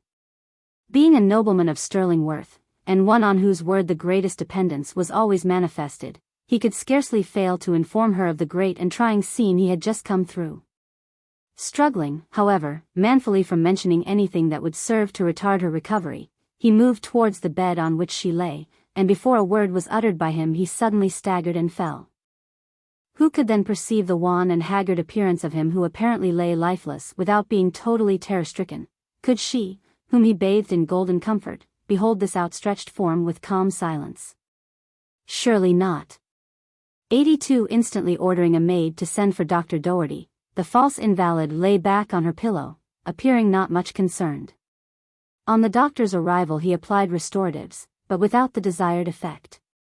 Then he ordered his instant removal to his bedchamber, where every care and watchfulness was extended him by Rachel Hyde. It was nearly 2 hours ere he manifested the remotest symptoms of animation, and on inquiry the doctor pronounced the sudden shock he had nervously sustained to be grave indeed. Sir John lay in an unconscious condition until next morning, when his first inquiry was relative to his son. Gradually regaining strength, and venturing in the doctor's absence out of bed, he walked slowly into his wife's room to make personal his recovery. He looked pale, and much annoyed, and could only with difficulty refrain from acquainting her of what he had in store to communicate. Each day found both invalids, just and unjust, rapidly recovering, and a few weeks found both completely restored to health and strength. Lady Dunfern could not help noticing the strange and frozen manner of her husband since the eve of his 83 illness. At first she was inclined to fear his approach, but gradually she felt convinced he was slightly affected with a mild form of insanity. And making minute inquiries from the oldest inhabitants in the neighborhood and adjoining village as to the accuracy of her fears, she was informed that such never existed amongst his ancestors, so far as they knew or heard. Was it strange that Sir John felt a changed man towards her who was so fully charged with deceit? Would it have been acting in accordance with his conscience to overlook her wily artifice? Could the once fond and loving husband, the brave and gallant knight, still trust in her whom he felt convinced would bring a world of disgrace, not alone upon himself, but upon one who in after years, he trusted, would proudly sustain the honorable reputation of his race? Ah! No matter in what light he viewed her conduct now, he was brought to loathe her very look, and was fully determined to shut her in from the gaze of an outside world, or the cunning tricks of a trifling tutor. He was resolved, so far as lay in his power, to treat her with the conduct she merited, and never 84 again allow himself to be persuaded to postpone the visitation of his anger by her villainous pitiful appeals. After serious thought, Sir John began to act. He was inclined to think delay would be dangerous, and on approaching his breakfast table one morning soon after his recovery, he hinted to his housekeeper that he wished a private interview with her after his morning repast. This Rachel punctually obeyed. Seeing her master's trembling hand twitch the tips of his beard, she feared something dreadful must surely be disturbing his peace of mind, and commanding her to lock the door, lest they should be interrupted. He informed her of all that had happened. Rachel, ever ready to sow doubt in the mind of her master regarding his wife, manifested her want of surprise by relating some incidents which occurred under her notice. Nothing, however monstrous, could astonish Sir John at this time regarding his wife's movements, and informing Rachel of his intention he ordered the key of one of the rooms that yet had been shut against the entrance of Lady Dunfern. 85 Hastening to fulfill her master's order, Rachel returned with the mighty key, and handed it to Sir John, who moved to the door, and thrusting the rusty key into its aperture, succeeded with great difficulty in effecting an entrance. Rachel followed, and both entered, locking the heavy panelled oak door from within. "This," said Sir John, "is the room of Miker, the room of death. It defies escape or secretion. It has been so long as I remember held in abhorrence by my late lamented parents, and, so far as I can understand, by many of my ancestors. First of all, the lady who shared its midst was a born imbecile, the eldest daughter of my great-great-grandfather, Sir Sidney Dunfern. She was nursed and tenderly cared for within these walls for a period of 36 years, and through the instantaneous insanity of her ward, was marked a victim for his murderous hand. Yes, it has been related that during midnight, when she was fast asleep, he drew from that drawer," here Sir John pointed to the wardrobe, "a weapon of warlike design, and severed her head almost from her body, causing instant death. It was not known until next day about noon that anything extraordinary had happened. It was first 86 detected by Sir Sidney himself, who became alarmed at not having seen Wade. The ward's name was Hector Wade, as usual at 10 o'clock, and tapping at the door, was surprised to hear some noise issue from within. Being of a hasty temper, he became indignant at the ward's indifference, and calling loudly, finally gained admittance. The murderer had her stretched on this floor, and every article capable of being removed piled upon her corpse. Horrified at such a sight, Sir Sidney became wild with grief, and at once handed the pitiful lunatic over to those in authority. The next inhabitant doomed to share in its dull delight was Kathleen, wife of my beloved grandfather, a beautiful woman, whose portrait you now see. She, I am sorry to relate, proved more an accomplice than the honored wife of him who added so much to the welfare of those who now benefit by his great economy. The hand of death visited her here likewise with its separating touch. The last person inhabiting its cheerless enclosure was a distant relative of my mother, a gentleman named Rodney Rupert, who fell from the path of virtue and trod the field of vice, until confined within 87 this prison of pathetic account. And who, in a moment of passion, ended his days with that pistol which hangs on yonder hook, and on that bed all these lay, and which shall again be made use of by a traitoress of no mean account either." Sir John then proceeded to give orders to have the room made as comfortable as its scanty furniture permitted, which consisted only of one small table, one chair, and an old-fashioned wardrobe, with several small drawers attached. One dressing table and wash-stand, all of which were magnificently carved oak and richly panelled. There was only one large window, made up of iron bars and a multitude of small panes of glass not larger than 3 inches square, all of equal dimensions, and inside this window were strong bars of iron looped on every side and firmly fastened. The cocoa matting which served as a carpet, parts of which were grim with gore, was almost worn past recognition. These were all the articles this badly lighted room contained, save several oil paintings of enormous size. On the whole, it presented the appearance of a private prison. An icy atmosphere pervaded throughout the room, 88 damped with an odor of something inert, which Sir John believed would be rendered extinct in the presence of a fire. Rachel, after receiving orders in confidence from her master, set matters to right by lighting a fire, dusting the old and much-worn furniture, airing the bedclothes, etc. Being strictly charged to admit, on no pretense whatever, now or at any time, any member of the household or visitor to the mansion. When everything was in perfect readiness for the reception of its guest, Sir John directed Rachel to bring her ladyship into his presence. What could have astonished Lady Dunfern more on being ushered into a room which never before was opened for her inspection? Nothing save the information her husband eagerly awaited her to receive. On being informed of her vast deception, which was proved beyond doubt, and to which she felt wholly incompetent to reply, she was absolutely dumbstricken. It required no further questioning now concerning her husband's recent strangeness of manner and rigid coolness with which he was forced to treat her whom he scorned to call wife.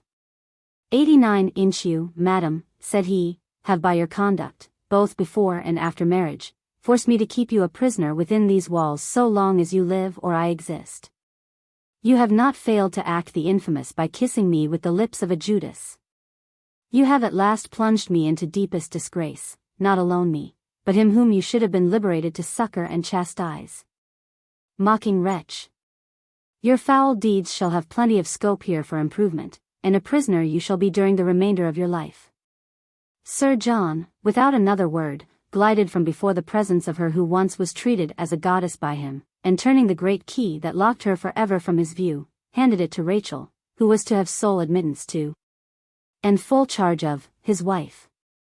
When left to herself in the ghostly and spacious closet of crippled right, which until now she never dare approach, Lady Dunfern, instead of shewing signs of grief, which Sir John felt assured must burst from its midst, gloried in being aloof from the occasional rebukes to which she was subject whilst occupying the rooms free to her access. She would now have full opportunity of guiding her thoughts to self-advantage or disadvantage.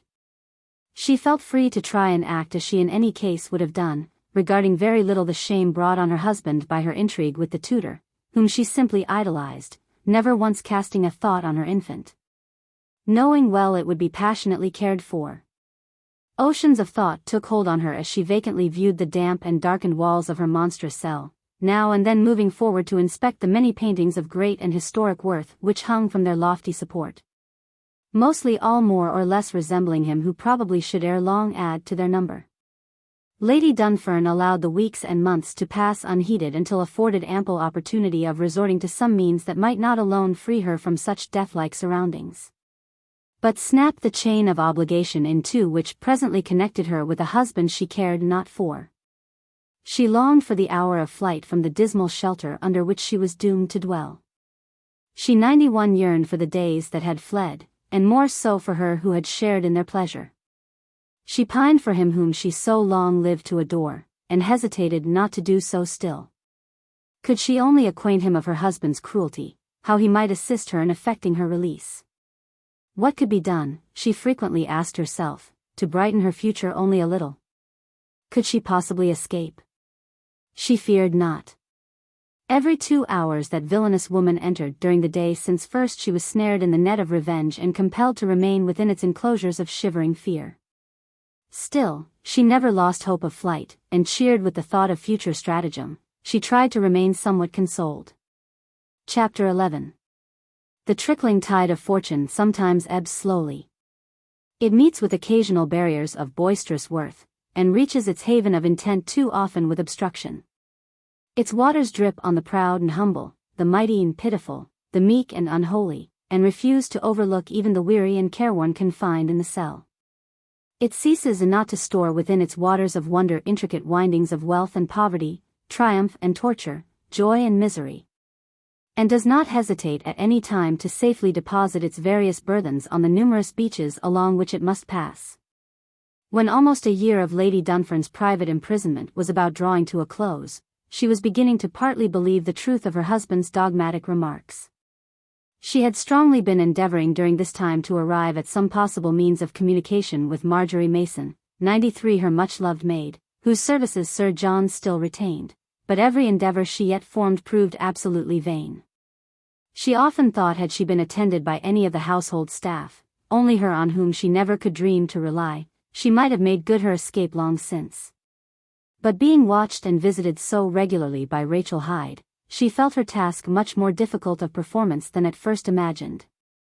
Sometimes she would bring her table close to the window and mount on its shaky leaf, then step into the great window-sill, pull out her handkerchief and rub the puny panes to try and catch a glimpse of nature and probably chance to see some of the servants pass. This heavily barred window stood considerably high, and if viewed from a distance, or even from the ground adjacent, seemed small in consequence.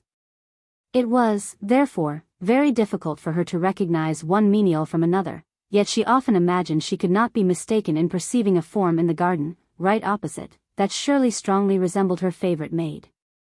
What course was she, then, to adopt in order to discover the accuracy of her thoughts?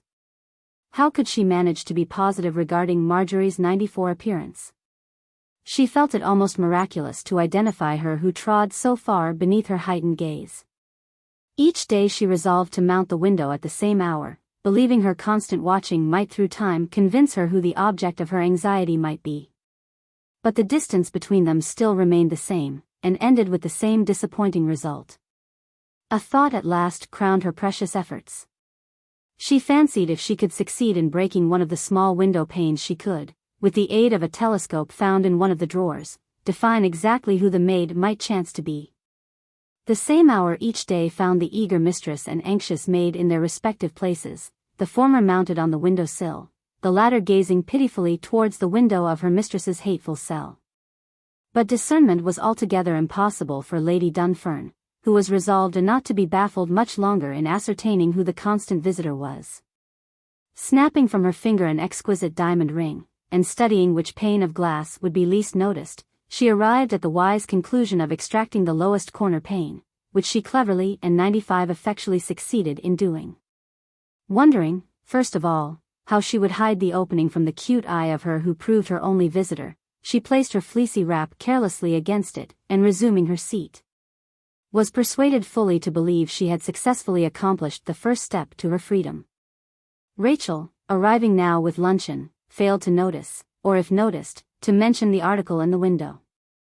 Next day, with great confidence, Lady Dunfern was found in her usual recess, and drawing forth the telescope, viewed keenly the object of her constant search, and to her wild delight she at once beheld Marjorie Mason with grave face staring.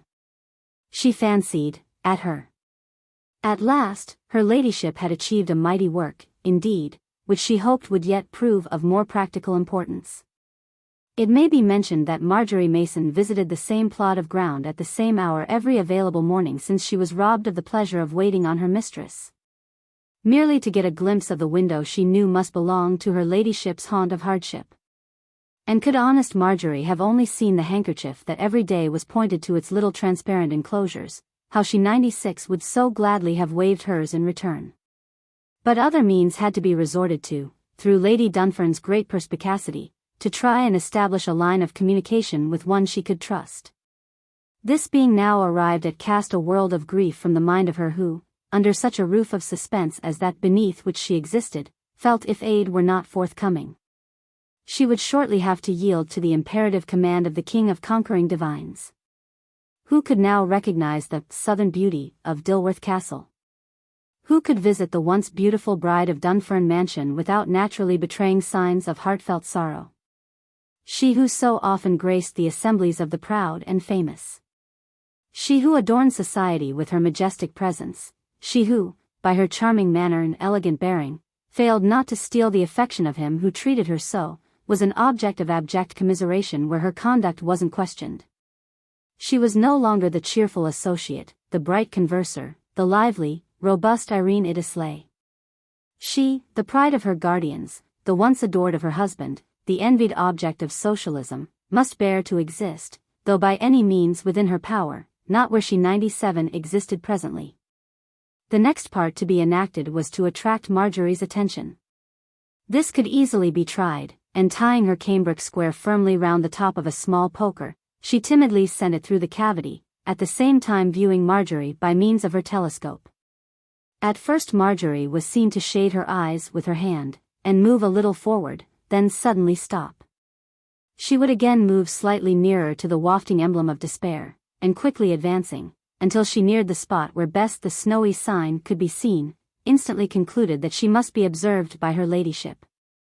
When Lady Dunfern perceived that Marjorie could by no means be closer to her, she pulled the flag of victory back, leaving her maid in breathless confusion, never for an instant flinching until she might again have an opportunity of rendering her assistance whom she worshipped. In less than 5 minutes another signal appeared through the open space in the form of a small piece of paper, the meaning of which Marjorie knew well.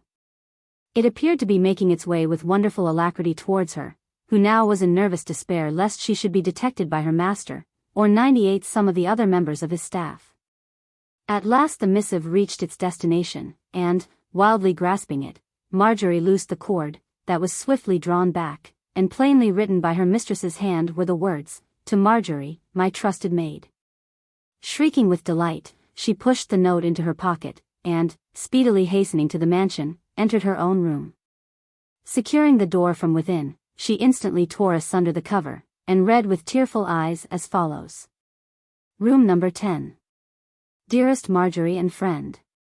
You at last have proof of the confidence reposed in you by me. How I have thought of you since I was severed from you no one knows. That you have been aware of my imprisonment I can no longer doubt.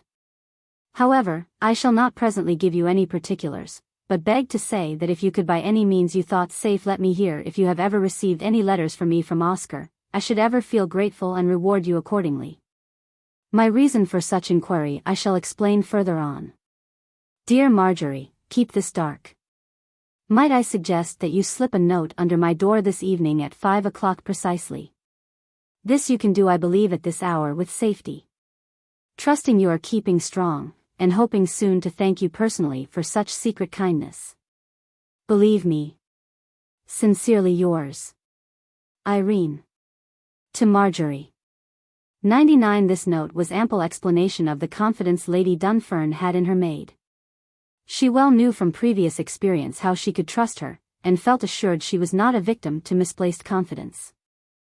Marjorie would sooner have suffered death than betray her whom she had served so long at Dilworth Castle, and so short a time at Dunfern Mansion, and, carefully folding the note she held in her hand, proceeded to reply. Lady Dunfern, at the hour appointed, stood in agony behind the massive door, underneath which she soon felt sure of receiving news that would either increase or diminish her varied stock of fears. Nor was she disappointed. At the very hour referred to, the note appeared. Who could picture the ecstatic relief of Lady Dunfern as she paced her prison floor, whilst carefully scanning the contents of Marjorie's note? In it she stated that her husband received all letters direct, not alone for himself, but for all his servants, and delivered them personally to each, this only happening since she was subject to his cruel treatment. Lady Dunfern was a little surprised at not receiving through Marjorie some news of Oscar. 100. But when informed of her husband being the recipient of all letters, she felt confident his were amongst the many for his inspection, and would not therefore aid his aspect of matters much. Safely depositing the prayed-for epistle of Marjorie in her drawer, she seemed to suddenly grow quite cheerful and animated, so much so that Rachel, on entering some short time afterwards, was so struck with the change as to acknowledge that her ladyship must surely appreciate the book she held in her hand to an extraordinary extent, since it had altered her demeanour so. Could this attendant only have known the true nature of Lady Dunfern's much changed manner, how, with a conquering air, she would so soon have conveyed the tidings to Sir John. This, however, was not to be. Lady Dunfern believed that such a line of intercourse as that which she had so artfully managed with one on whom she could ever place implicit confidence, must surely yet be the means of freeing her from the fetters of a fierce and prejudiced race. Every morning, at the same hour, mistress and maid were at their respective posts, the former, with 101 brightened eye, mounted on her favorite pedestal of triumphant account and gazing intently on the object of rescue. The latter, casting that grave and careworn look in the direction of the niched signboard of distress, stood firmly and faithfully until she received the watchword of action and warning. Chapter 12. Torture trifleth not. It manifests in many instances the deserving censure imposed upon its stinging touch. It acts like the poisonous fangs of the serpent, unless extracted from its burning crypt of chastisement by hands of wily witchcraft. So frightened did Lady Dunfern become lest the eye of the straggler might chance more than once to catch the meaning of Marjorie's loitering about the grounds immediately below her window, that she deemed it imperative to alter her arrangements, and, acquainting Marjorie in the usual way, appointed an hour that would almost defy matters to be made conspicuous. This change made both of them more free to act, and proved a decided success. Only some weeks elapsed since Lady Dunfern's first missive reached Marjorie until word was forthcoming from Oscar Otwell. Her heart beat wildly 103 with joy on reading the following, slipped to her in the usual way. Headley. Berks. Dearest Lady Dunfern. You may well guess my gross astonishment on receipt of your long-looked-for note, and the dire news it contained. My heart bleeds for you, and believe me, no stone shall be left unturned until your release from that heathenish cell of woe shall be proclaimed. Often have I looked for an answer to my letters from you, but, alas, in vain. I began to be convinced that something must have driven your love for me into hate. I am further surprised that my uncle, who purchased Dilworth Estate, and who permanently resides at the castle with his wife and daughters, never alluded in any way in his letters to me to your retirement as it were from public life. His answers to my many questions concerning you he entirely evaded, and never having had an opportunity of a personal interview with him since I entered Chitworth College. I unfortunately have been debarred from rendering long since the aid you now seek. Your suggestion shall undoubtedly have my prompt attention, and I'll now say no more, until I rejoice in your freedom. Ever your loving Oscar. The mind of him who was in full possession of the facts regarding Lady Dunfern's present position became perfectly distracted, and on entering college next morning, after receiving her note, was so 104 overcome with grief as to cause grave alarm amongst the many students who benefited so much by his strenuous efforts to ensure success. Dr. O'Sullivan, the eminent president of the college, on seeing Oscar, whom he lately observed was laboring under some weight of sorrow, in such a state of despair, strongly advised a change of air. At the same time kindly offering him a substitute for 4 weeks, at the end of which time, if he still found himself unable to resume his tuitions, he would prolong his vacation by 2 weeks. This was the very thing Oscar wanted, absence from duty, and he gladly availed himself of the worthy president's generous offer. How Oscar quitted the college on receiving the news which liberated him, not only for 4 weeks, but forever. How he sped along to his room in Upper Joy Street, and there wrote a few words to her who longed for his presence and aid, wondering how the clever trick, so ably concocted by Lady Dunfern, would be accomplished, or if attempted, would succeed. Better leave it to her who had so well managed to even reach the length of liberty which marked her heroism already.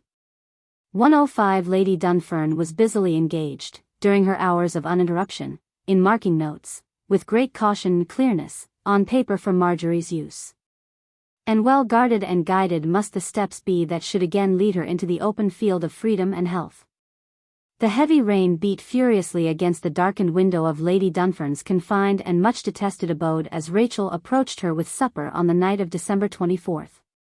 As the next day brought many touching remembrances with it, Rachel, this iron-willed attendant, spoke in rather soothing strains to her whom more than once she tried to betray. Lady Dunfern, being so fully charged with thoughts edging on her flight, remained in perfect indifference to all her cunning remarks, never betraying the least outward symptom of the excitement that then raged so terribly within her. She was resolved that no word of any description whatever should be conveyed to him who so eagerly awaited Rachel's retracing footsteps outside the cell.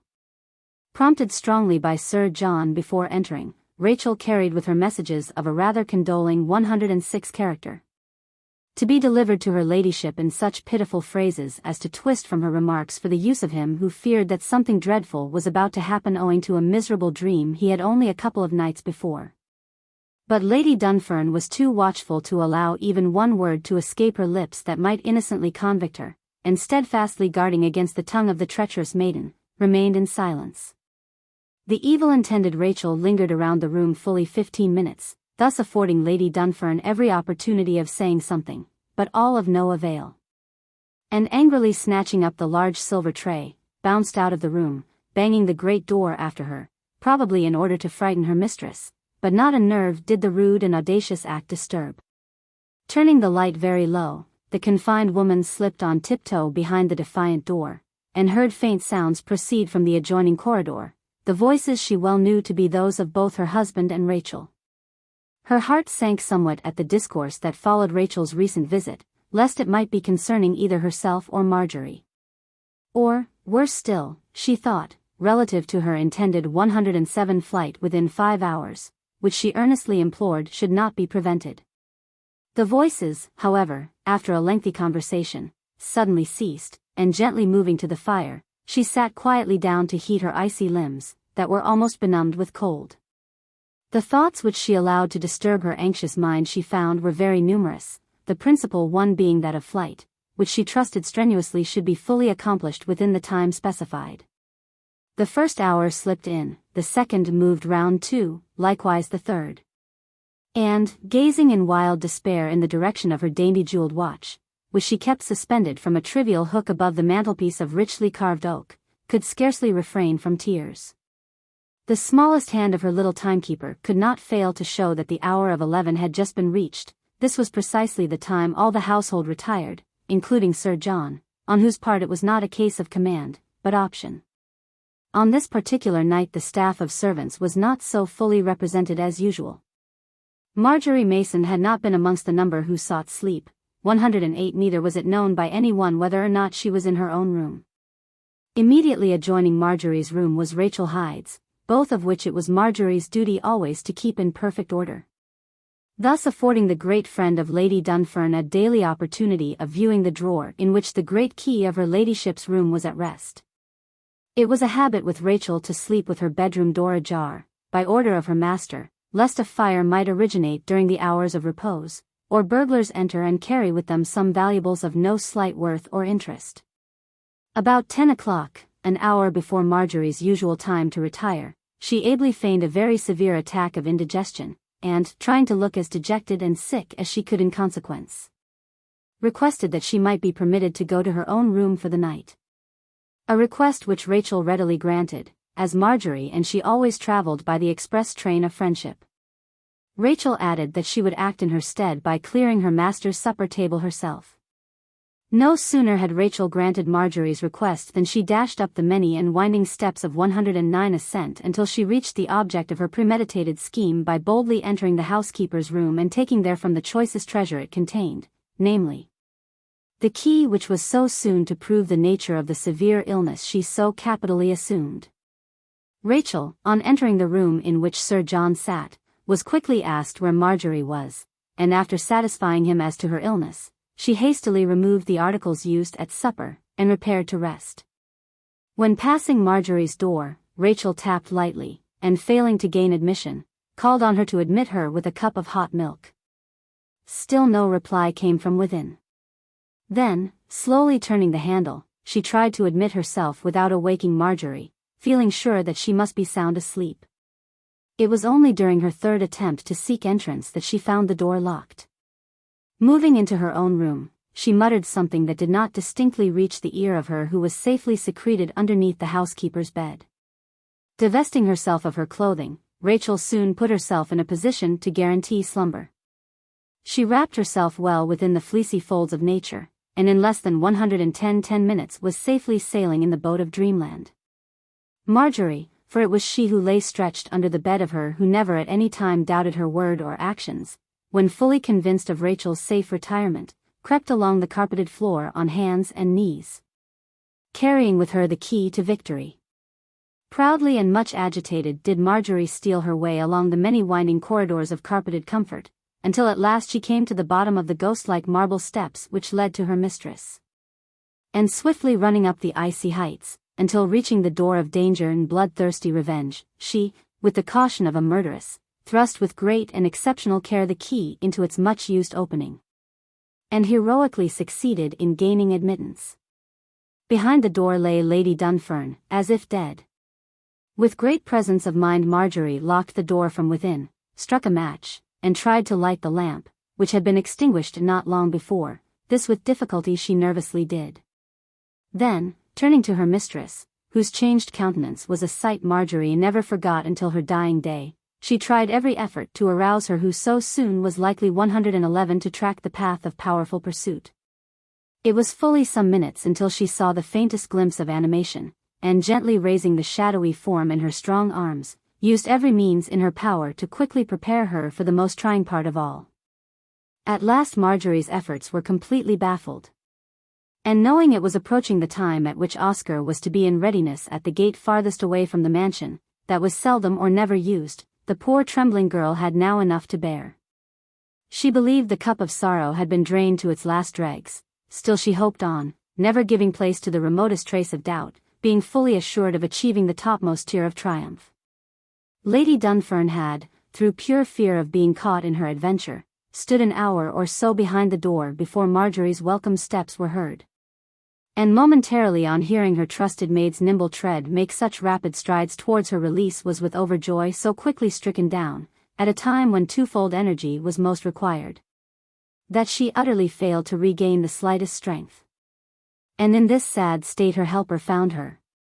The moments were passing more quickly now 112 than Marjorie wished, and bestowing one final look at her ladyship's watch so firmly clutched in her fingers, was about to break down in despair, when she was suddenly aroused by a dash of sandy pebble thrown against the window, which unmistakably announced the arrival of him who so soon was to shield the shaken form of her once lovely mistress from the snares of jealousy and intrigue. Oscar, who stood at the gate appointed, was very uneasy, no doubt, as the hour slowly approached that should make him the recipient of the treasure he at first should have honestly secured. And fearing lest the escape might be detected in time for rescue, he was unable to remain any longer where he was.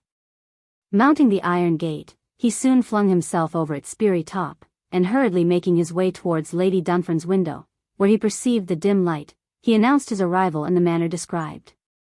Wringing her hands in wild despair, Marjorie touchingly prayed for speedy release from such cruel torture, and opening the door for the last time she carried her mistress into the corridor, and there deposited her until again locking the giant block of 113 oak.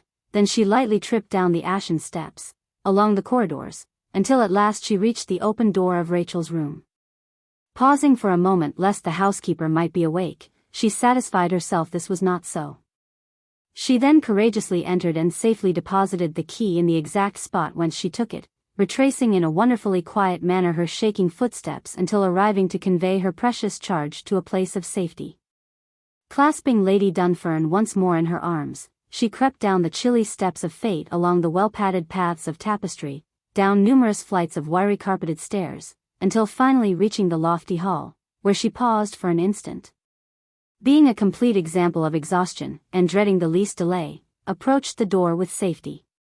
She then deposited her ladyship on a lounge that lay right behind it until she secured the key which from previous observation she noted, in case of emergency, hung on a silver hook not 8 feet distant.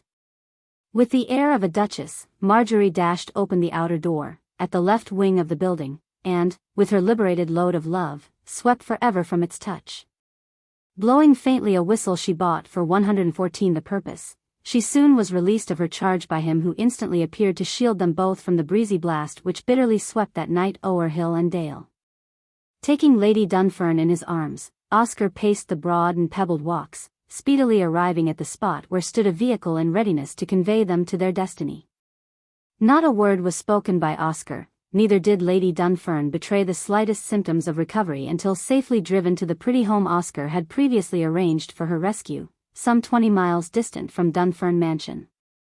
It was situated nearly in the center of Dilworth Park, and generously handed over to Oscar as a conditional gift from his uncle, the Marquis of Orland, who owned its many acres. Marjorie's joy at this stage fully balanced her previous hours of sorrowful and dangerous adventure. She could hardly refrain from tears as she viewed the weary night before through the telescope of trickery.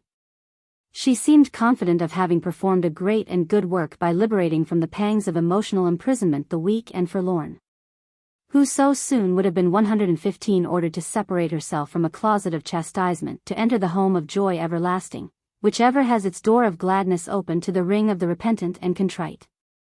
After leaving Lady Dunfern in the careful charge of Marjorie, Oscar proceeded to handsomely reward his uncle's coachman, who drove them so quickly from Dunfern Mansion to Audley Hall, requesting him at the same time to treat the matter with profound silence. The rescued form now opened her eyes, and suddenly a convulsive twitch shook her feeble frame, casting her heavily laden orbs of blinded brilliancy around the cozy well-lighted room, had not to be informed by any one what had happened. She gasped, "Thank heaven, I'm safe." Oscar, tenderly bidding Lady Dunfern good night, instructed Marjorie to carefully administer to her wants until daybreak. Chapter 13. It is astounding to view the smallest article through a magnifying glass, how large and lustrous an atom of silver appears, how fat and fair the withered finger seems, how monstrously mighty an orange, how immeasurably great the football of youth. But these are as naught when the naked eye beholds the boulder of barred strength, a mountain of mystery, The usual hour for arousing the inmates of Dunfern Mansion was designated by the ringing of a bell, constructed at the back part of the building, and connected by means of a wire with the room of the footman, whose duty it was to ring fully 3 minutes every morning at the hour of 7 o'clock in winter and 6 in summer. On Christmas morning, only a short time after Lady Dunfern's escape was effected, it rang somewhat 117 later, arousing from sleep all the servants, with the exception of Marjorie Mason, who failed entirely to put in an appearance, even when called thrice by Rachel. However, believing that she was still fast asleep, Rachel ceased to further call on her until after serving her ladyship's breakfast. On this festive day the breakfast served in the servants' spacious hall was a sumptuous repast, truly, and required longer time to prepare than was customary. This being so, evidently delayed the housekeeper a considerable time in attending to the wants of her mistress, whose breakfast was always punctually served at 9 o'clock. This rule was violated to the extent of about half an hour on the memorable morning of Lady Dunfern's flight. Sir John breakfasted at 15 minutes after 9, and looked both careworn and sad, intimating to Rachel his inability to sleep the previous night. Ordering her to prepare a dainty dish for Lady Dunfern, he proceeded to read the daily paper, that had been so customary for years. Rachel, hastily executing her master's orders, and having all in readiness for her mistress, hurried to her room for the key. Sharply telling the usual maid to follow her with the 118 tray, she wended her way towards the door that twice had been locked since her last visit. Unlocking it, turning the handle and pushing it open, she took from the servant the tray, as was her custom, by strict orders of her master, never allowing the maid further than the door. Depositing it upon the table, she swiftly turned to the door, and locking it from within, began to gaze around for Lady Dunfern, who sometimes breakfasted in bed. Moving in its direction with tray in hand, no Lady Dunfern appeared. The bed remained unused since she settled it the previous day. Wildly shouting with momentary pain, Rachel let fall the tray, smashing the china, and thickly spotting the matting in some places with its contents. In deep despair she cast one delirious stare around the room, but all to no effect. Heaven help me! Has she fled? Oh, what shall I do? Thinking that she might have hidden under the couch of rest, she threw herself on the floor to try and catch only a glance of her hidden form, but was disappointed once more. Running to the door and frantically opening it, she ran to Marjorie's room. Failing to be admitted, she hurried down to acquaint some of the men, who 119 attempted to open Marjorie's door, but all their masculine efforts to arouse her were futile. What was there left to be done, save to acquaint Sir John of the matter? Agitated did Rachel enter without signifying her approach to her master, who sat in silence. "Oh, sir," cried she, drowned in tears, and uttered in broken accents the words, "Your wife has escaped, she is not in her room." "What?" gasped Sir John. "It cannot be." Following Rachel to the room of terror, he found her information too true. "How on earth has this happened?" asked the horrified husband. "Had you the key?" he fiercely asked of Rachel. Ever ready to substitute the truth with a lie, where the former especially would convict her, she replied, with a stamp of her foot, that it never was out of her drawer of safe deposit. Thinking probably she may have trifled with the window, Sir John moved forward, and the wrap never being removed, he thought it had not in any way been tampered with until Rachel espied the corner pane. "Ah," said she, "this is the clue to her cursed craft. This must have had something to do with her escape." Then the thought of Marjorie's room being still closed to view, she fancied 120 might have something also to do with the mysterious and marvelous mark of ingenious intrigue. Both Sir John and Rachel tottered to Marjorie's door, and demanding it to be broken open, Sir John entered to be further astonished at her absence, to be sure. On her bed she cannot have lain the previous night, which was proof positive that she was an announced accomplice. But the mystery had yet to be solved as to the action of their flight. Guilt took strong hold on Rachel. She knew the key was always kept in a drawer in her own room, which drawer was constantly kept locked by her, and the key hidden inside the little clock that ticked so gently on the mantelpiece in her room. But on second thought, she was so busily engaged during the Christmas season that actually she forgot to lock the drawer the whole week. never dreaming that this overlook on her part was so cleverly taken notice of by her who not alone committed the ruffianous act, but caused all the blame to be thrown on the party in charge. The housekeeper, who felt sadly and very much annoyed about the affair, grasped the whole thing. First, she thought of Marjorie's professed illness the evening previous, then how she tried her door before going to 121 bed. And in this attempt to enter was unsuccessful, and that very morning there was no answer, and, finally, she was missing as well as Lady Dunfern. The well-arranged plot pictured itself in a most vivid manner to her who in one respect, regarding the key's safety, was entirely to blame. Sir John, summoning all his men, ordered them to go at once and intimate to the officers of the law the sudden flight of the miscreants, and to try and find out their whereabouts, but no trace of them was as yet nigh at hand. The deceived husband appeared greatly crushed under such a weight of sorrow, and wondering whether or not they could be found, or if Oscar Otwell, he who so often wrote to his wife during her period of imprisonment, had aught to do with her daring adventure, aided by Marjorie Mason. It is no longer an unsolved problem that Oscar Otwell was from first to last the chief irritating item of Sir John Dunfern's unhappiness, and whose supposed underhand communications with Lady Dunfern were the principal features depicted in this escape. These letters of Otwell Sir John still retained, never reaching her for whom they were intended.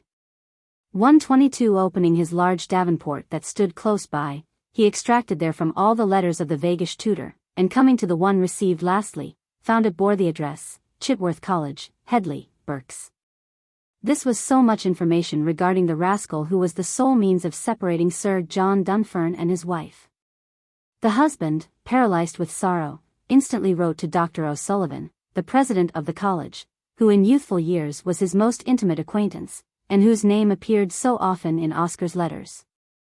Making the necessary inquiries relative to one of the teaching staff named Oscar Otwell. This he sealed in an envelope, and walked to the village to post it himself. After 2 days' rending agony and suspense, he received the following reply. Chitworth College, Berks. Dear Sir John, I am very sorry to inform you that, owing to a grave despondency which of late troubled Oscar Otwell, one of my able and talented assistants, I was compelled, though reluctantly, to allow him either 1 month's leave of absence or 6 weeks if he so desired, in order to recruit him somewhat. 123 I strongly advised him to seek a change of air, which I believe he did. I myself, on receipt of your note, visited his lodgings to ascertain from his landlady when he was likely to return. She informs me she has never heard from him since he left, and cannot give the least clue as to his present quarters. She adds that he took all his belongings with him. Trusting you enjoy good health. Believe me, very sincerely yours, D. O'Sullivan, President. Merciful Father, exclaimed Sir John, as he finished reading the President's note, which he laid on the table. God strengthen me to bear this unchristian-like calamity. Oh, my son, what disgrace shall this not bring upon you, my child, my all? Pacing the floor in profound agony, Sir John rang for his housekeeper to convey the tidings he had just received. Rachel suspected this beforehand, but dare not even hint at such a thing to him, who had already enough to bear. Speaking in terms which shewed manifest symptoms of sorrow, combined with rage and perplexity, he ordered her for ever from his service. You, said he, are solely to blame. Of 124 this I am positively convinced, and through that door march, as I never wish again to set eyes on such a worthless woman. Here Rachel, who was grievously affected, passed for ever from the presence of him who dared to be questioned. Next of all, he ordered the footman, Tom Hepworth, into his room. You, said he, are well aware of my present calamity, and might I ask of you how my wife and Marjorie Mason effected their escape from below? Had you not the hall doors locked and likewise all the others? Replying in the affirmative, the footman shook like a poplar, knowing well that instead of having in his room during the hours of repose all the keys of the various doors which led to the outside, he allowed them to remain where they were during the day. Had you all those keys in your own room at night, according to my orders, since Lady Dunfern was obliged to be dealt with in the manner already described? Demanded Sir John angrily. The honest-hearted footman, being trapped, frankly acknowledged he had not. "Go, then," said his master, "and seek employment elsewhere. You are no longer fit to be here. You have neglected to carry out my orders, therefore 125 you must go." So saying, the sturdy footman bowed and retired. It no doubt caused Sir John a vast amount of pain to part with two such helps as Rachel Hyde and Tom Hepworth, but once he formed a resolution, nothing save death itself would break it. Terror seized every dependent in the mansion lest Sir John would visit his anger on each and all in like manner. However, this was not so, as Rachel and Tom, being longer in his service than any of the others, caused him to entrust them with the chief care of matters of importance in preference. And when he found out that they had so carelessly disobeyed his injunctions, they were then compelled to reap the result. Tom and Rachel, in less than an hour after their master issued his words of censure and dismissal, left the beautiful home, of such lengthy shelter, in which they had shared their help so willingly, to plough the field of adventure on which they now might wander. Chapter 14. The affections of youth never die. They live sometimes to lift the drooping head, and help to chase sorrow from the heart of the oppressed. If fostered unduly, they generally prove to be more closely interwoven than if retained through honesty alone, and fight the battle of union with cannon strength until gained for good or evil. Awaking from the deep sleep she so much enjoyed after her troublesome adventures in the past, Christmas Day seemed wreathed with flowers of heavenly fragrance for the once fair bride of Dunfern Mansion. She now felt free to act as she thought best without undergoing an examination which demanded answers of evasive tact, free from the hovering cloud of dislike under which she so solemnly moved since her marriage day, free from the wild gaze of that detestable of mortals, Rachel Hyde, who proved as false as she was foul, free from reposing on the suicidal 127 couch of distrust and distress, free from the surveillance of a so-called philanthropist, and free from the traps of tyrannical power. She had no longer to fear the opening door of creaking custody or crushed hopes, and well might she now enjoy her Christmas dinner with rural relish and savory zest. She found in Audley Hall every simple and inexpensive comfort, and rejoiced once more to be under the gentle rule of him whom she would have died to serve. She seemed now to have reached joy's greatest height, and never hoped that she should again be dashed into the dam of denounced riches, where love was an absentier to its silvery depth. Since she had aspired to and achieved the greatest aim of her ambition, Oscar Otwell's happiness knew no bounds. The trusted tutor had at last secured the only hope he ever wished realized, although gained with daring enterprise and false advances. He believed that life at last possessed some charms for him, viewing matters lightly. But behind the silvery rock of fortune there lies a hollow filled with darkened traces of fate. The love dream of youth had hardly time to be 128 told until the future dream of wonder and dread was about to be prophesied. A couple of months or so after Lady Dunfern took up her residence at Audley Hall found her more a dependent than a patroness. She had recently fled from a dungeon, still it was not one of either starvation or poverty. Whilst occupying its darkened midst she never had any cause for complaint regarding food or attendance, both of which could not possibly have been excelled. It was only when staring her lover's scanty table fully that thoughts of any nature, save cruelty, haunted her and caused a sad expression to appear which before seemed invisible. Oscar, who had no means whatever of a private nature, soon commenced to feel the touch of want as well as Lady Dunfern. He had no situation, neither had he the means to afford the homeliest fare, and although made owner of his present habitation, yet it was only conditionally he obtained it from his uncle. Must not the great love they naturally had for each other have been of very superlative strength, since it bade adieu to boundless wealth on the one hand and a comfortable allowance on the other, to face the future with penniless pride? 129 advertisements were often seen in the leading journals for a situation, and once the name, Oscar Otwell, appeared below, it was treated with muffled silence, so much so that after a month's daily appealing to a praiseworthy public, the result proved a decided failure. Did he imagine his conduct in robbing Sir John Dunfern of his youthful wife would be appreciated by a public band of critics? Did he by his various attempts to enter the minds of the needy ever think to solicit their assistance or gain their confidence by tearing asunder the lawful bond of superficial union and right, casting it upon the sieve of shattered shelter to separate the corn of crowded comfort from the chaff of crafty want?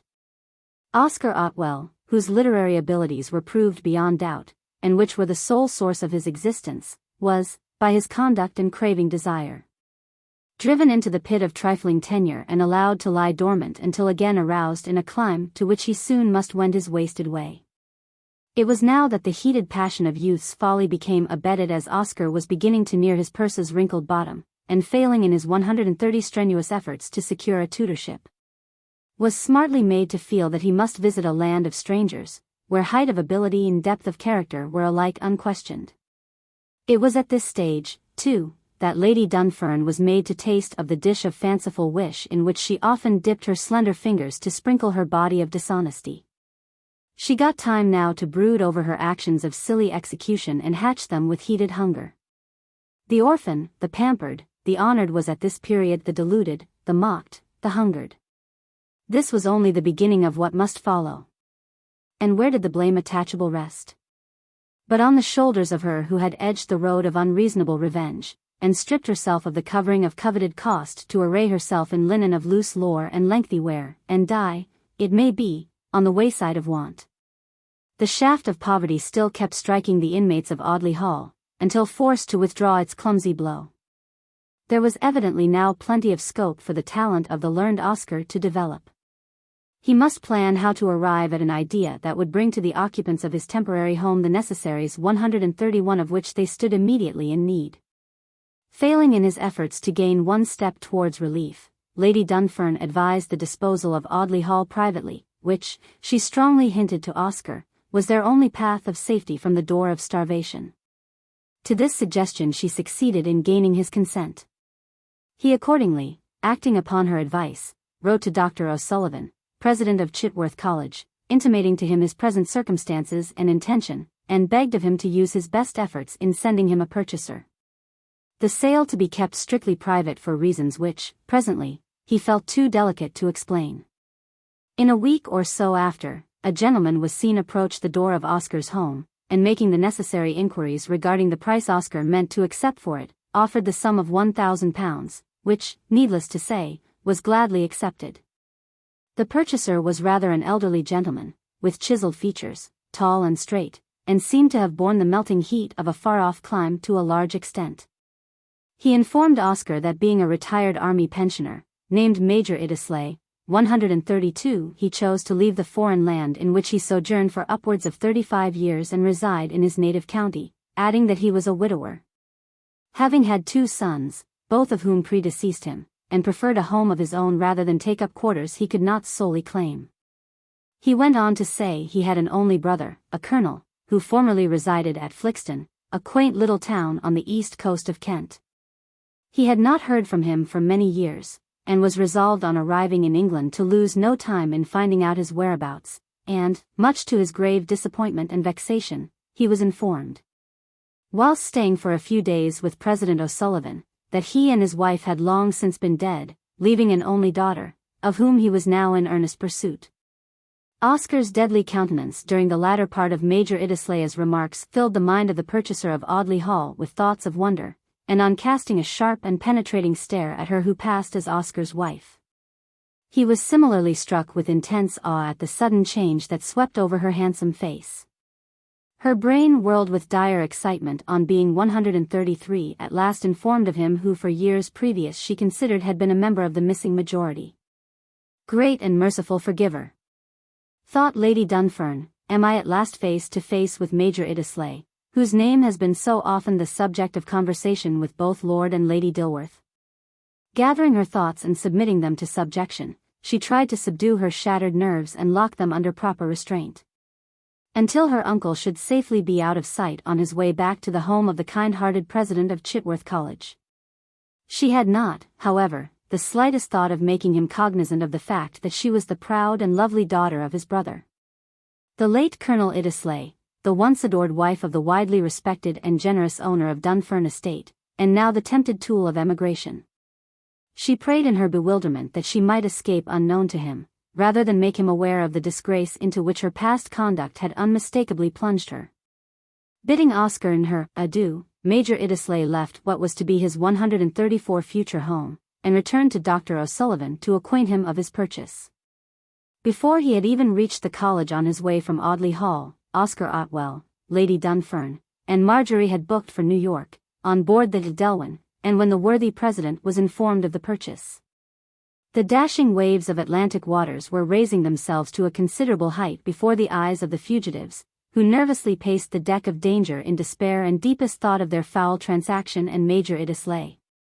Lest before they reached their destiny he would be made possessor of his niece's conduct, and, with the warlike will of a soldier of strength, follow her, and bring her back to Audley Hall to administer to his many wants and comforts, and bequeath to her all he possessed.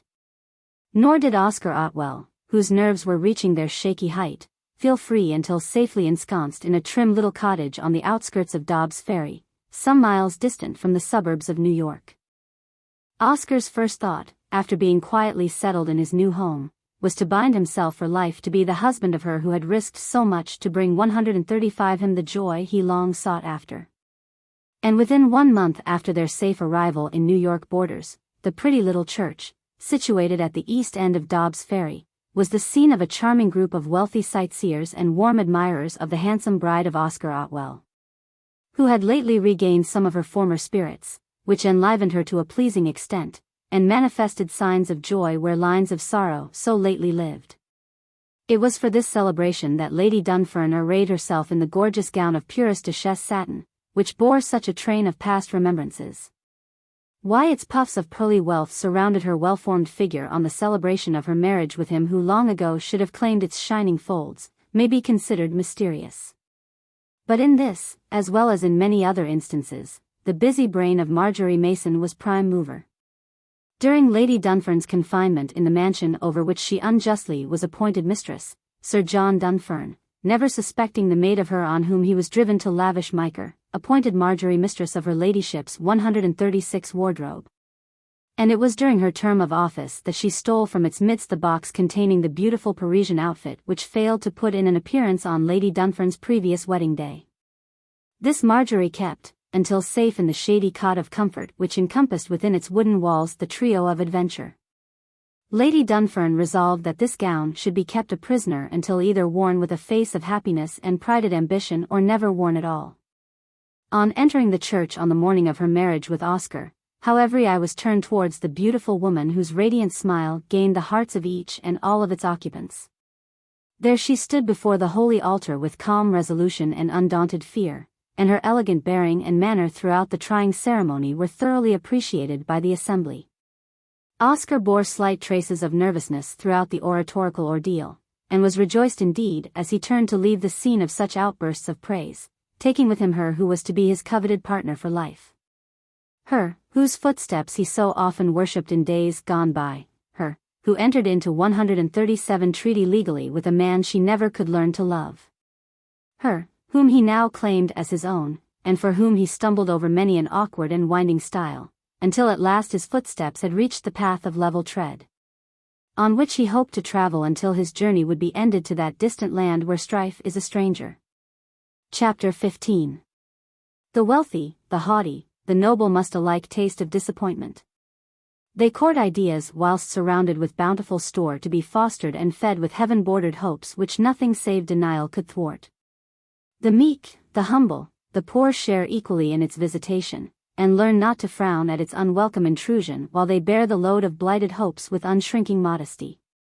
At Dunfern Mansion matters seemed at a standstill, since that Christmas day which began with such sunshine and ended with such misery.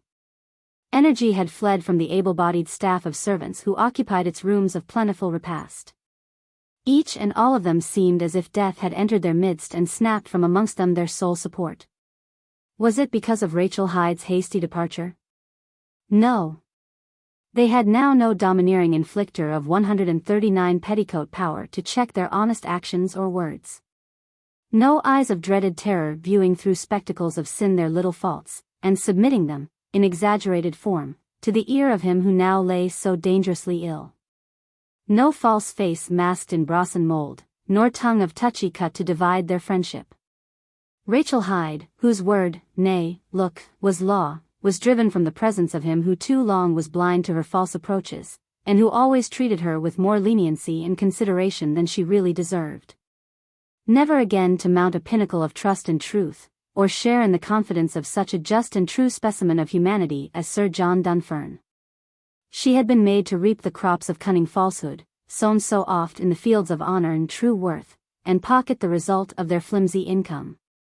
She, by her long service of artifice, had scattered the seeds of skepticism so thickly around the corners of harmony, goodwill, and peace as to almost defy their speedy removal. But time would swamp their silent growth and supplant in their stead roots of integrity, justice, and benevolence. She had at last been cast on the mercy of a world of icy indifference to facts of long 140 standing, and made to taste of the stagnant waters of pity, which flung their muddy drops of rancid rascality on the face of dogmatic dread. Until crushed beneath their constant clash, she yielded her paltry right to him whose order must never be disobeyed. Tom Hepworth, whose absence was partly the cause of sorrow within the breasts of his fellow workers in Dunfern Mansion, was much to be pitied. He was the very soul of honor, and was highly respected by all who knew him. In his presence every care vanished like snow in sunshine. The pitiful look that shot from the eye of the downtrodden in Rachel Hyde's presence was thrown aside when Tom appeared. He acted as a father and friend on all occasions where trouble reigned supreme, and never failed to hear the light laugh of youth proceed from its hidden bed, where it too often reposed untouched. Tom Hepworth, whose race was nearly run, when leaving Dunfern Mansion took refuge in the home of Mrs. Durand, his sister, who lived only a short distance from where he had spent more than a third part of his existence. A few months only elapsed whilst under her roof when he was seized with a fit of apoplexy, terminating in a few hours a life of usefulness 141 and blameless bearing. The shock of his sudden demise, when conveyed to his master, whom he revered, brought on a severe attack of hemorrhage, under which Sir John Dunfern now lay prostrate. Not a week passed after Lady Dunfern took up residence at Audley Hall until Sir John was informed of her whereabouts. Had her escape been effected unknown to Oscar Otwell, it would scarcely have taken such hold on the mind of him who, unfortunately, claimed her as his wife. But to think he had again been duped by a rascally pauper tutor was a pill too difficult to swallow without being moderately reduced. The troubles that visit the just are many, and of these Sir John had ample share. He knew, when too late, that he had jumped the drain of devotion with too much intensity to gain a worthless reward. He was tempted to invest in the polluted stocks of magnified extension, and when their banks seemed swollen with rotten gear, gathered too often from the winds of wilful wrong. How the misty dust blinded his sense of sight and drove him through the field of fashion and feeble effeminacy, which he once never meant to tread, landing him on the slippery rock of 142 smutty touch. To wander into its hidden cavities of ancient fame, there to remain a blinded son of injustice and unparalleled wrong. All these thoughts seized the blighted protector of the late Colonel Iddesleigh's orphan daughter. And being gradually augmented by many others of private and public importance, rose, like a tumor of superfluous matter, and burst asunder on receiving the last blow relative to poor old Tom Hepworth. Sir John in a few weeks gradually grew stronger, until finally he baffled his severe illness with Christian bravery, and was again able to keep the ball of industry moving in the direction indicated during his years of singleness. On which he now looked back, alas! Not with sorrow, but pride. During all this trying time, however, it must be admitted there shone one bright star of filial attraction which seemed to shoot its reflected lines of loving brightness towards him, whose face always beamed with delight in return. Yes, his little son Hugh, who had been placed under the care of Madame Fulham, since Lady Dunfern, by her conduct, could no longer fill the post of mother, had grown to be a bright child, able to totter around his nursery toys of cost 143 and variety. He always seemed a cheerful, intelligent boy, and extremely beautiful, but inclined to be slightly self-willed, a trait which developed itself more and more as years rolled on. At the age of 6, Sir John, abhorring the advice of his many friends to procure for him a tutor, had him sent to Canterbury High School, where he remained for a period of 5 years as boarder, under the careful charge of Professor Smeath. A man of the highest literary attainments, and whose exemplary training of the many youths placed under his august rule was so pronounced as to leave no room for doubt in the minds of the many parents who entrusted their respective charges to him. Each week during this period found Sir John a visitor at Canterbury. He gave every instruction necessary to Professor Smith that would serve to interest his son in any way, and strictly prohibited him from allowing any outsider whatever, male or female, an interview with his boy. Always treating with dread the wily ways of her who claimed to be once his partner, and who had brought a shower of everlasting shame upon himself and child. This order had only to be issued once to the stern professor, carrying out on all possible occasions any 144 instructions received from the parents of the pupils under his control with unflinching and undeniable reliance. During these 5 years of Hugh Dunfern's instruction at Canterbury, Sir John was seen to gradually grow careless and despondent. The healthy glow of youth disappeared daily since domestic affliction entered his home, and wrote its living lines of disgust with steady hand on the brow which was now thickly marked with them. He got too much time to meditate on the immediate past, which was considerably augmented by the absence of his son. He was known to sit for hours at a time in deep and painful thought, and it was only when aroused by Madame Fulham that he ever cared to stir from his much-frequented couch of rest. She whom he appointed housekeeper in Rachel Hyde's stead, and who acted as well mother to his little son until removed to school, she extended him every attention, of which he stood in great need, after his severe attack of illness and trial, bodily and mentally. Time rolled along until his son's return from Canterbury, whose very presence should have healed the gaping wounds his absence inflicted, and chased 145 away all gloomy cavities from the mind of Sir John. On the day of Hugh's homecoming, after 5 years' training under Professor Smith, which should have been a day of gladness and rejoicing throughout Dunfern Mansion, it was only one of sadness for the heartbroken father. Bouncing into the room with boyish pride, Hugh ran and proudly embraced him, who, in return, stood face to face with the very image of her whom he could never again own. There were the rounded forehead, the aquiline nose, the hazel eyes, the nut-brown hair, the ruby lips, the pearly teeth, the dimpled cheeks and tiny chin of his mother, who probably was grappling at the crumbs of pauperism. However, Sir John manfully tried to hide from his boy the source of his grave looks, until some day of revelation would demand their blackened origin to be boldly announced to him who as yet was solely ignorant of his mother being alive. 6 weeks' holiday passed too quickly, Hugh thought, until he would another time be compelled to quit his home of unbounded luxury and enter Chitworth College, Berks, for a further period of instruction, the length of which events alone would define. 146 Although the very name of Chitworth College brought reminiscences of dislike to him who suffered so much from one of its former staff, yet those days had fled, and with them the footsteps of flaming stratagem. Being a personal friend of Professor O'Sullivan, Sir John preferred his son to reside with him, and receive under his able control all the necessary acquirements devolving upon a son of such a proud and distinguished race. The morning at last arrived for Hugh to start on his college career, and, accompanied by his father, was not long in completing the journey. The interview between Sir John and his attached friend, Dr. O'Sullivan, was affecting in the extreme, so much so that Hugh, being an entire stranger to such outbursts of grief, and not being prepared for such sudden emotional and silent greeting as that now witnessed by him, began to feel it impossible to refrain from joining in their sorrow. Throwing his youthful arms around his father's neck, he sobbed hysterically, and could only be quieted when his father again appeared cheerful. Leaving his son in charge of Dr. O'Sullivan, 147 the latter retired from duty that day, and begged Sir John to remain overnight, adding that he would so much like to have a chat with him over matters he had known, and was persuaded to believe caused heartfelt pity to be secreted ere once there dwelt heartfelt pride. To this proposal Sir John consented willingly, not caring to leave his gentle and much-loved boy so soon after such a trying meeting as that which he not alone witnessed between friends of old standing, but in which he modestly and sympathetically joined. All the past gravity which marred Sir John Dunfern's mirth and usefulness, and which he kept attracted to one common centre, crept from its crazy cell on this evening.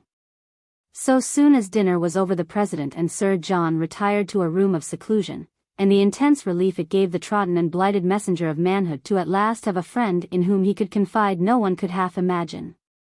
For fully 5 hours both sat talking confidentially to each other and sympathizing when necessary, and it was only during this conversation that Sir John was first made acquaint either of his wife's marriage with Oscar or her present abode. Neither of which, in 148 the President's estimation, moved the husband of treachery in its most mischievous form much. The news of his wife being Mrs. Otwell, instead of the honorable name her conduct ordered her to bear, only served to cast forever the gentle words of practical remembrance Sir John had in his last will and testament concerning her into an unknown chasm. Until now the forgiving husband, the meek adviser, the patient sufferer, the wounded knight, the once attached partner, the loving father, and the son of justice, gratitude, and chastity was ready to share a little of his ransom with her whom he thought he may have probably wronged by too rigorous punishment. But President O'Sullivan, whose well-guided words and fatherly advice had on this evening so sealed the mind of forgiveness with the wax of disinterested intent that Sir John, on his arrival home, at once sent for his solicitors, Messrs. Hutchinson and Harper, and ordering his will to be produced, demanded there and then that the pen of persuasion be dipped into the ink of revenge and spread thickly along the paragraph of blood-related charity to blank the intolerable words that referred to the woman he was now convinced, beyond doubt, had braved the 149 bridge of bigamy.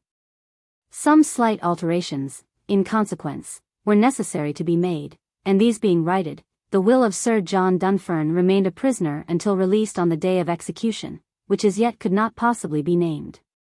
Chapter 16. Hark! The bell tolled its death-like strains, faint as the far-off fatherland, steady as the starlight, and sweet as the scent of the blooming woodbine. The hour of departure is sure and settled, the loss is sharply felt, the gain completed, and vigorous attempts to retain both are oftentimes multiplying on the exertions of the benefited. During all these years of revolution the wheel of action rounded its roads of revelling, riot, and separation. Shandon Cottage, the little house of Oscar Otwell, where he took up residence when first a visitor to the land of laudable ingenuity, was a pretty structure, and would doubtless have proved a little palace of peace to two such lovers had the means been forthcoming to keep the glare of poverty within its bed of stillness, and prohibit its visitation where least desired. 151 Oscar, who, during his English career, never was possessor of aught but a slight pittance derived from the sources of his mental labors, and who courted the vain idea, on being made the recipient of £1,000, which he pocketed under false pretenses by the underhand sale of Audley Hall, that he was a man of wealth for life, and when safely settled in his trim little cottage, squandered his trifle in a very short time, leaving himself and wife on the mercy of strangers' sympathy, which more or less presents an icy aspect to the eye of the needy. Marjorie Mason, who just spent 12 months under Oscar's roof, was fortunate in securing a husband, whose calling kept her during her short lifetime aloof from the imaginative pinches of the uncertain future. It was only when Oscar was forced to evade starvation that he deemed it imperative to accept an appointment in a public school, at the yearly income of $1,000. An office he retained until compelled to resign through courting too great love for the all-powerful monster of mangled might, intemperance. After a number of years the partaker of maddened love was the imparter of maddened might. 152 With beastly force did Oscar Otwell enter Shandon Cottage on the night of his open dismissal from Waketown Public School, and arousing from sleep his wife, with monster oaths inflicted upon her strokes of abuse which time could never efface. Ah! It was now the actions of youthful frivolity stood before her mountain high and baffled her sickly retort. It was now she pored over her journal of events, which seemed a burthen unbearable for such a fragile frame, and begged the credit side to be forever closed to her view, whilst she prayed that the debit be left open until she would enter therein all her past debts to him whom she deceived, deluded, denounced, and despised. Next morning mended matters little for Oscar Otwell's wife. Still raging with drunken horror, he lavished upon her torrents of insinuations, which she found impossible to overlook, and which forced her to take refuge in the house of the Reverend Bertram Edgar, near by. This man of true piety, at whose church she had occasionally worshipped, extended the refuge she presently implored, and proved instrumental in securing for her the position of governess in a nobleman's family some miles distant.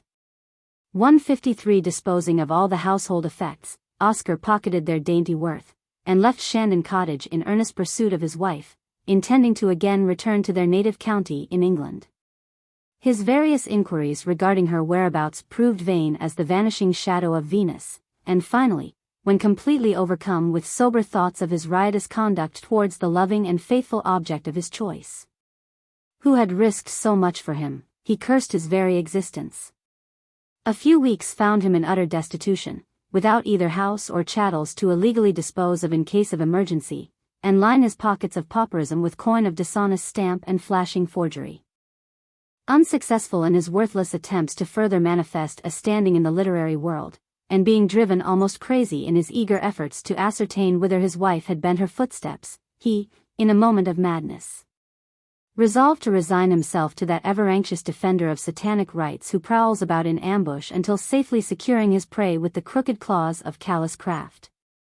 Walking along in the moonlight in the direction of Afton Lake, which sometimes offers its deep 154 waters too freely to victims of sin and suffering, Oscar Otwell resolved to bathe his body of perilous adventure in its darkened waters of deepest death.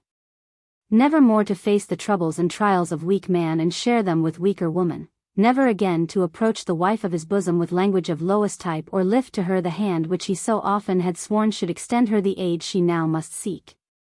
Arriving at the water's edge, Oscar Otwell divested himself of his scanty attire, and in another moment was struggling in the freezing element which soon should shroud his future with robe of blackest doubt. Dunraven Hall was situated only a mile from Afton Lake, and was inhabited by the Honourable Eric Eustace, a nobleman of unbounded wealth, whose extension of charity was both wide and varied. It was in this family that Mrs. Otwell was fortunate enough in securing the position before referred to through the instrumentality of her spiritual adviser. On the night that Oscar Otwell resigned his worldly career, there beat one heart in Dunraven Hall with wild emotion. Mrs.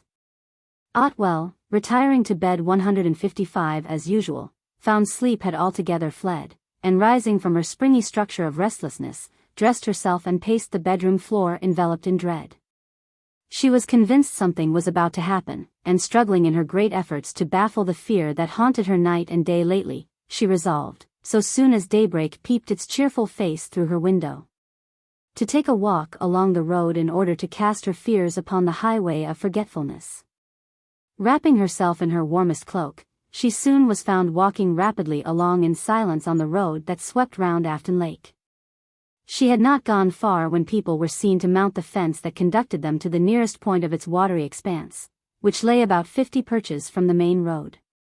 Courting her curiosity with nervous fear, she walked along, wondering what had happened to attract such crowds, and finding it rather difficult to refrain from making inquiry from some of the gathering, who by this time had hurriedly been retracing their flighty footsteps from the imaginative scene of death. Mrs. Otwell, modestly approaching a 156 female who swiftly hopped over the fence in tears, asked what had happened. "Oh, madam," cried the woman, "the clothing of a gentleman was seen early this morning as David Gillespie, a labourer, was engaged at a drain hard by. It was neatly folded and deposited on the brink. Surely some one must have been demented and drowned himself in Afton Lake. The authorities are now on the spot and refuse to mention who the gentleman is." Thanking her for kindly informing her of what she had both seen and heard, Mrs. Otwell hurried back to Dunraven Hall in nervous astonishment, and hastily proceeded to her bedroom to prepare herself for what soon must follow. The breakfast being shortly afterwards announced, Mrs. Otwell, pale as death, entered the room, and taking her accustomed seat to partake of it, as best she could. She had scarcely got properly seated ere 2 officers of the law were seen approach Dunraven Hall. Ringing furiously, they demanded an interview with the Honourable Eric Eustace. Satisfied as to the name of his present governess, they wished to be allowed to see her, which request 157 was willingly granted. Being told that morning by the gardener at Dunraven Hall, who ran to the spot on hearing the news, that a lady named Mrs. Otwell permanently resided at the Hall as governess, the authorities immediately grasped the fact that she might be the unfortunate widow, and on putting the usual questions to her concerning her husband, they were still further convinced as to her identity. Drawing from his pocket a parcel containing Oscar's card, photo, and a letter addressed to Mrs.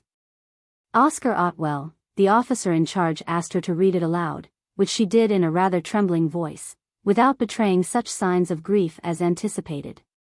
The letter ran thus: Dobbs Ferry, Friday night, 11 p.m.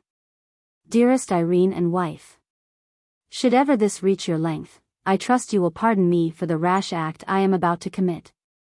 Since the morning you left me at Shandon Cottage my sorrow has been greater than my present frame of mind can well support. I, therefore, have decided on ending my days of starvation by hiding forever beneath the glassy surface of Alton Lake to shield my wicked body from further inflicting upon you the wrongs I have perpetrated in the past, and for which I am grievously tormented. Dearest Irene, I hope you, in your past great warmth of devotion for me, your poor tutor and husband, will forgive my late ungentlemanly conduct in striking you so cowardly on the eve of my downfall, and thereby breaking the confidence you reposed in me for such a lengthened period of our existence. From what I know of your noble character, I have every faith in your forgiveness, and rest assured, I never mean to face death without imploring you to rectify, if ever in your power, the wrong you accomplished, partly at my request, in breaking the holy cord of union which bound you during your natural existence to Sir John Dunfern, and again uniting it under foul auspices. Had I been so fortunate as to secure you first of all, my conscience, certainly, would at this moment be both clear and unclouded. But feeling persuaded I have robbed that nobleman who now possibly is pining for separation from a world of shame and sorrow underneath the lordly roof of Dunfern Mansion, I am positively convinced, under such dangling dishonor, that never more can this world of sin extend to me the comfort I in vain have tried to seek. Awake, then, my beloved, to whom I attach not the slightest blame, to a sense of feeling and justice, and go, I implore of you, and cast yourself at the feet of him and beg his forgiveness, who loved you with a love unspeakable, who severed nearly all his self-indulgence with the instrument of intensity and hesitated not to lavish it upon the head of her to whom I offer my last advice. Then shall you meet the messenger, death, not with shrinking fear, like me, but daring bravery. Of your present position or abode I am totally unaware, but, dearest wife, I trust your race of penury is almost run, and 159 that your latter years may be crowned with Christian fortitude and ease, and freed from the thorny dart of the wicked, in whose grave I must soon lie unwept. Goodbye, forever. From your affectionate Oscar. Mrs. Oscar Otwell. Address unknown. Folding the letter, and handing it to the officers, together with Oscar's card and photograph, all of which would prove indispensable for their future use, Mrs. Otwell quietly moved again to the breakfast room, and, strange to say, finished her meal in silence. Then turning to him in whose service she was, intimated her intention to sail for England when the missing body would be recovered, which she meant to bury in Greenwood Cemetery. She lingered on in eager expectation of casting one final look at her husband, but week after week died away without any sign of it being forthcoming, and all hope being fled. Mrs. Otwell resolved to lose no further time in returning to her home of nativity, in order to obey the last instructions from the hand of Oscar Otwell, from whom she was reluctantly obliged to part in the manner described. Another side the picture of futurity presented for 160 the anxious mother, and that was to try and obtain an interview with her son, who at this period must be a boy of some 15 summers. Having everything in readiness for her journey to her native land, Mrs. Otwell left Dunraven Hall amidst torrents of sympathy and warm expressions from every member of the family. And it was when driving past Afton Lake for the last time on her way to the deck of the Delwyn, that the crushed widow of Oscar Otwell and legal wife of Sir John Dunfern was made to taste of the unlimited sorrow of her sad career. There she was, a stranger in a foreign land, an outcast to the society she shone so brilliantly amongst during years that were now no more, the fostered orphan, the adopted daughter of heiress nothing, the wife of devotional distinction, the illegal partner of crutchy poverty, and the penniless widow of undeniable woe. She was not even granted the ghostly pleasure of viewing her lover's lifeless body, that would have ended her thoughts relative to him, at least for a time, but as matters stood encircled in doubt, there was nothing left save trouble and anxiety for her whose futurity must ever be shaded. 161 On approaching the harbor of New York, her attention was attracted by a tall gentleman standing not many yards distant, and being so long familiar with his appearance, she found the object of attraction to be no other than Lord Dilworth. Ordering the cabman to a standstill, she popped her head out in utter astonishment, and shouted in such a strain as to instantly attract his attention. Alighting with ardent enthusiasm in the very midst of her troubles, she soon found herself in the arms of Lord Dilworth, who appeared utterly dazed. Protector of powers? Can it be Irene? Lady Dunfern, I mean, gasped he in bewilderment. To which she bowed, blinded in tears, and in as few words as possible, he related a short narrative concerning both himself and Lady Dilworth, who had long since been dead. On hearing of the death of the once noble mistress of Dilworth Castle, Mrs. Otwell seemed as lifeless as a marble statue, and trying vigorously to regain strength after such a sudden shock, she, in a few broken snatches, related her plotted career. But misery having likewise carpeted Lord Dilworth's floors of fate so much of late, he consequently did not seem so astonished as imagined. 162 Leaving Mrs. Otwell so far as his time permitted, he pathetically took his final farewell, and shortly after was busy poring over his books in Franklin Street, office number 715, where he was employed as a clerk at $500 a year. On the other hand, the mighty Ocean Palace was steering firmly against the clashing breakers with unobstructed speed, acting as protector and friend to all those who entrusted themselves to its unsettled shelter. Chapter 17. The mighty orb of gladness spreads its divine halo over many a harrowed home. It encircles the great expanse of foreign adventure and home-hoarded enterprise, and wields its awakening influence against the burthened burrows of bigotry and lightened land of liberty to a sense of gilded surprise. The laurels of separation were twining their oily leaves and speedily constructing a crown for the brow of Sir John Dunfern. After returning from Chitworth College, and ordering the last few finishing touches to be made in his will, he grew more drooped and heartless every year, and seemed almost indifferent to life's ploughing changes. He felt acutely the information imparted to him by President O'Sullivan regarding the wife he now forever despised, and who unlawfully belonged to Oscar Otwell. He even felt more severely the effect of such 164 on account of his beloved boy, who was steadily endeavoring to increase his slight store of knowledge under the watchful eye of the most scholarly personage of the day. He knew ere long, owing to his present state of health, brought to such a low ebb by the mother of his son, that he would be obliged to open to Hugh the book of nature as it stood past and present, and instruct him in its disagreeable pages. The thought of opening up the past, with its stains of dissipation, perhaps acted on the mind of Sir John more severely than the reality. Yet he must brave himself for the trial when opportunity offered, lest it might be too late. The time for Hugh Dunfern's 4th summer vacation was close at hand. The boy's genial manner, affability, and frankness, gained for him hosts of friends at Chitworth College. And equally numerous were the sharers in his sorrow on receiving a telegram a very short time before his summer holidays commenced to the effect that his father had taken suddenly ill, and asking him to delay as little as he possibly could during his journey to Dunfern Mansion, which must commence immediately. 165 The poor, sorrow-stricken boy, who was deeply attached to his father, was quite overcome with grief. Bidding good-bye to all his college companions, and taking affectionate leave of his masters and President O'Sullivan, he left the much-loved seat of learning, never more to compete in its classes of clever instruction and high moral bearing, never again to watch with craving eye the distribution of letters, and rejoice on observing his father's crested envelope being gently reached him by the President, and no more to share in the many innocent games of youth, at some of which he was an unequaled expert. The dull hum of voices in the hall of his home met his anxious ear on the eve of his homecoming, and told a tale without further inquiry. Meeting the 3 most eminent London physicians, namely, Doctors Killen, Crombie, and Smiley, in the library, where they held a long consultation, Hugh was nerved somewhat before entering the chamber of death with words of truth regarding his father's hopeless condition.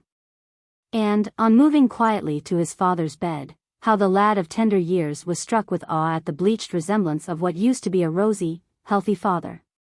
166 Perceiving his son's bent and weeping form hang over him with meekest resignation, Sir John cast aside the bedclothes, and, extending his hand, caught firm hold of his son's. Hugh spoke not a word, by order of the doctors, lest his father, who was now bereft of speech, would feel the pain of not being able to reply in return. The suffering patient lingered on in this dumb condition for 6 weeks, when suddenly he regained speech partly, but only for some hours, a great dispensation of the Almighty, no doubt, in answer to the silent prayers of the invalid. It was first noticed by Madame Fulham, who proved a mighty help to Sir John since his wife's flight. On entering the chamber of sickness one morning with a new bottle of medicine, sent direct from London, Sir John raised himself slightly on his left elbow and made inquiry about his son. With hurried and gladdened step was Madame Fulham seen to glide from the presence of her master, and hastened to find Hugh, who was noticed to pace the topmost corridor in agony. On observing his father had regained speech after his paralytic attack had somewhat abated, how great 167 was his son's delight. Drawing forth a chair to the bedside of the august patient, Hugh, quite unprepared, received the awful intelligence of his mother's conduct and life from the lips of the afflicted, who, in broken accents, related the tale of trouble which for years had kept him a prisoner to its influence. Taking his son's hand in his, Sir John Dunfern, after audibly, yet a little indistinctly, offering up a prayer of thanks to him who never overlooks the words of the just, for his great mercy in again enabling him to regain his sense of speech, of which he so lately had been deprived, began. My much-loved and faithful son, I, your father, am now stricken down in the middle almost of manhood, and am sensitive to the fact that a short space of time, a short space too, must inevitably elapse until I shall be ordered from this temporary abode, which now to me seems only a floating speck of shelter in the great ocean of time. I am more than thankful that recovery of speech has been granted me for many reasons, which, I fear, my strength cannot permit to be fully explained. However, my great wish to acquaint you of my 168 miserable married career shall, I trust, not be barred from your knowledge by any further visitation of kingly power. You are aware, my son, that this mansion which soon shall own me no more has been the scene of my frolicking boyhood, my joyful manhood, and, I must now tell you, the undying trouble of a blighted married life. Your mother's name was IRENE IDDESLEIGH, the orphan daughter, I understand, of one Colonel IDDESLEIGH, of Flixton, in this county. Her father and mother both died about the same time, leaving their daughter absolutely unprovided for. She was taken to an orphanage at the early age of 3 years, and there remained for a period of 8 more, when, through the kindness of one Lord Dilworth, of Dilworth Castle, of whose existence I have already acquainted you, she was brought under his charge, and remained as his adopted daughter until, unfortunately, I brought her here as my wife. I cannot help informing you that she was the most beautiful and prepossessing young lady I ever met, and, on making her acquaintance at a ball given by Lord and Lady Dilworth, at Dilworth Castle, 169 not far distant, as you know, I became so intoxicated with her looks of refinement and undoubted beauty that I never regained sobriety until she promised to become my wife. The beginning of our married career was bright enough, I dare say, for some weeks only, when she grew very strange in her manner towards me. So remarkably strange, that I was reluctantly compelled to demand an explanation. Being satisfied with her false apologies, used as a way out of her difficulty, I remained content. She still continued nevertheless to maintain the same cold indifference towards me until your birth. Knowing that a son was born to me, who, if spared, would still keep up the good old name of Dunfern, I became altogether a foreigner to her past conduct, and it was only when recovering from her illness, after your birth, that I caught hold of the trap of deception she had laid since long before our marriage. She was found out to be the idolized of one man named Oscar Otwell, who occupied the position of tutor to her during her years of adoption. And not even did her love in return for him cease when I 170 claimed her as my lawful wife, but continued, so far as I know, until now. I was therefore obliged through her malpractices to shut her in from the gaze of outsiders, and also from my own. I chose room number 10 of this building as her confined apartment. You were only a child then of some 2 months, and, since, I have never beheld her face, which was false as it was lovely. My rage was boundless on the day I ordered her into my presence in that room, and, laboring under the passion of a jealous husband, I told her I would confine her within its walls so long as she existed. Over a year passed along, every month of which I grew more and more repentant, until the second Christmas of her seclusion, when I fully resolved to free her once more, at the same time, never again to share in my society or companionship. But, behold, the mischievous hand of her maid, Marjorie Mason, whose services I retained after her imprisonment, was busy working its way for her escape, which she nimbly succeeded in effecting, exactly on the morning of Christmas Day, by stealing from the room of Rachel Hyde, Madame Fulham's 171 predecessor, the key of her door, and thereby released your mother. Ah! My son, from that hour my life has been a worthless coin. The harp of hideous helplessness struck forth its tunes of turmoil, trouble, and trial, and poured its mixed strains of life and death so vividly in my ear, that since I have, in a measure, been only a wanderer between their striking sounds of extremes. I shortly afterwards learned she took refuge in Audley Hall, a residence on the estate of its present owner, the Marquis of Orland, and situated some 20 miles distant, and, horrifying to relate, had been living with Oscar Otwell. The dreadful news of her conduct irritated me so that I only, in my last will and testament, bequeathed to her what would grant the ordinary comforts of life, provided I predeceased her.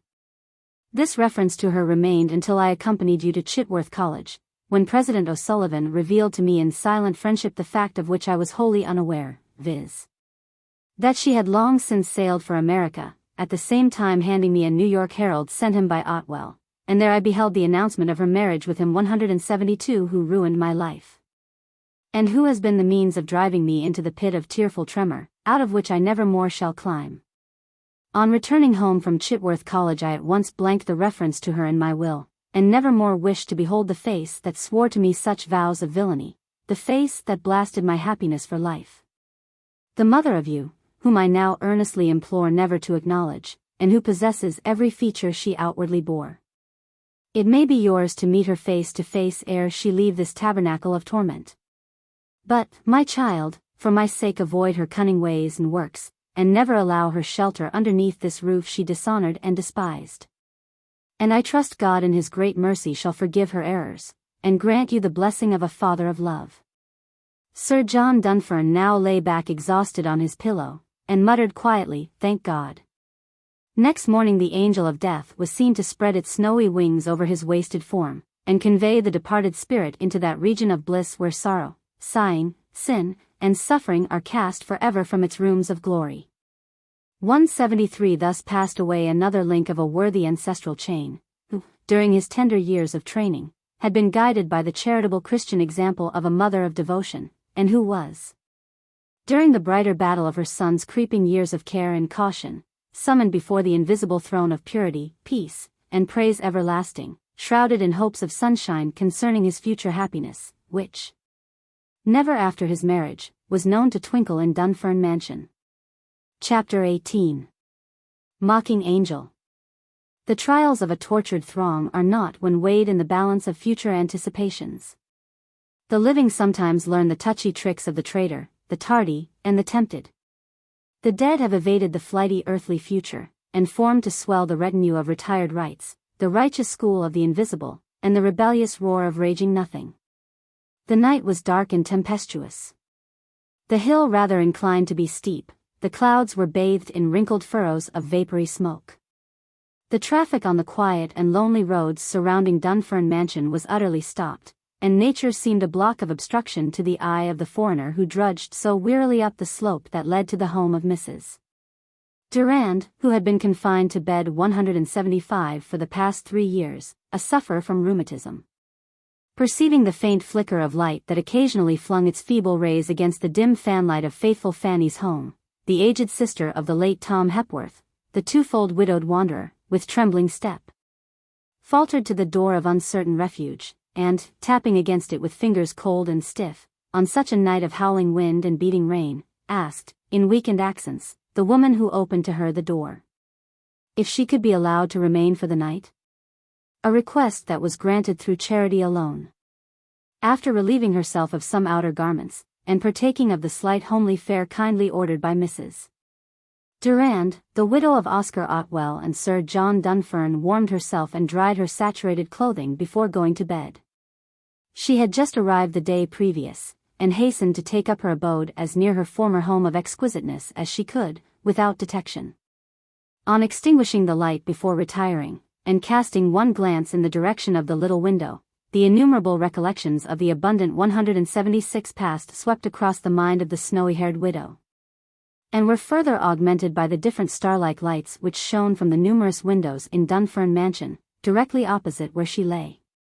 A couple of days found her almost rested after such a trying night as that on which she arrived, and observing the sharpest reticence lest she might be known, she nerved herself to appear next day at Dunfern Mansion. to accomplish the last wish of her late lover and husband, for whom she ventured so much and gained so little, and particularly to try and see her son. The morning was warm and fine, numerous birds kept chirping outside the little cottage of Mrs. Durand. The widow, with swollen eyes and face of faded fear, prepared herself for the trying moment, which she was certain of achieving. Partaking of a very slight breakfast, she told Mrs. Durand not to expect her for dinner.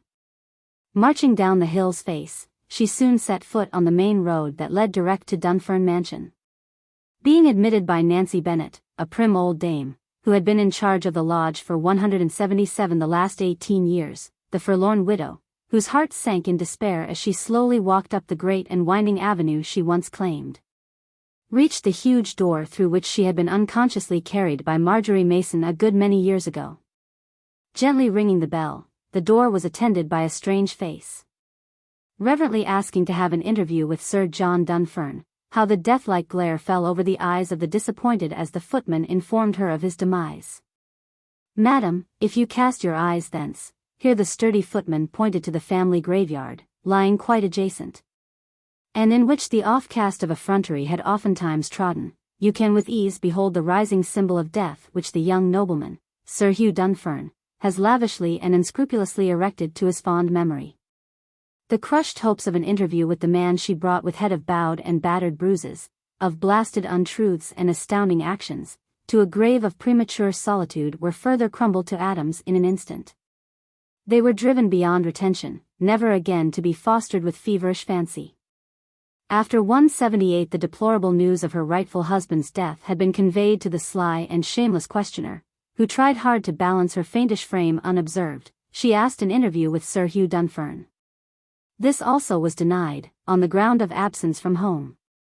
Heavily laden with the garb of disappointment did the wandering woman of wayward wrong retrace her footsteps from the door forever, and leisurely walk down the artistic avenue of carpeted care, never more to face the furrowed frowns of friends who, in years gone by, bestowed on her the praises of poetic powers.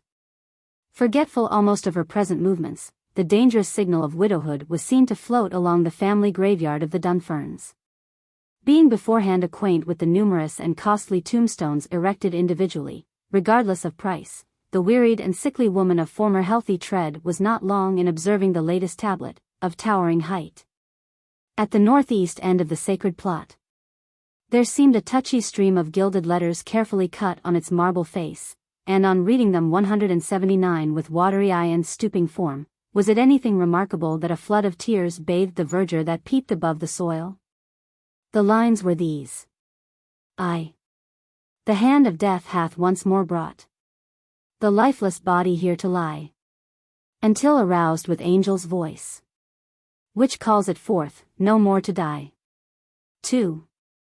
This man, of health and honest mind, had troubles great to bear whilst here, which cut him off, in manhood's bloom, to where there's neither frown nor tear.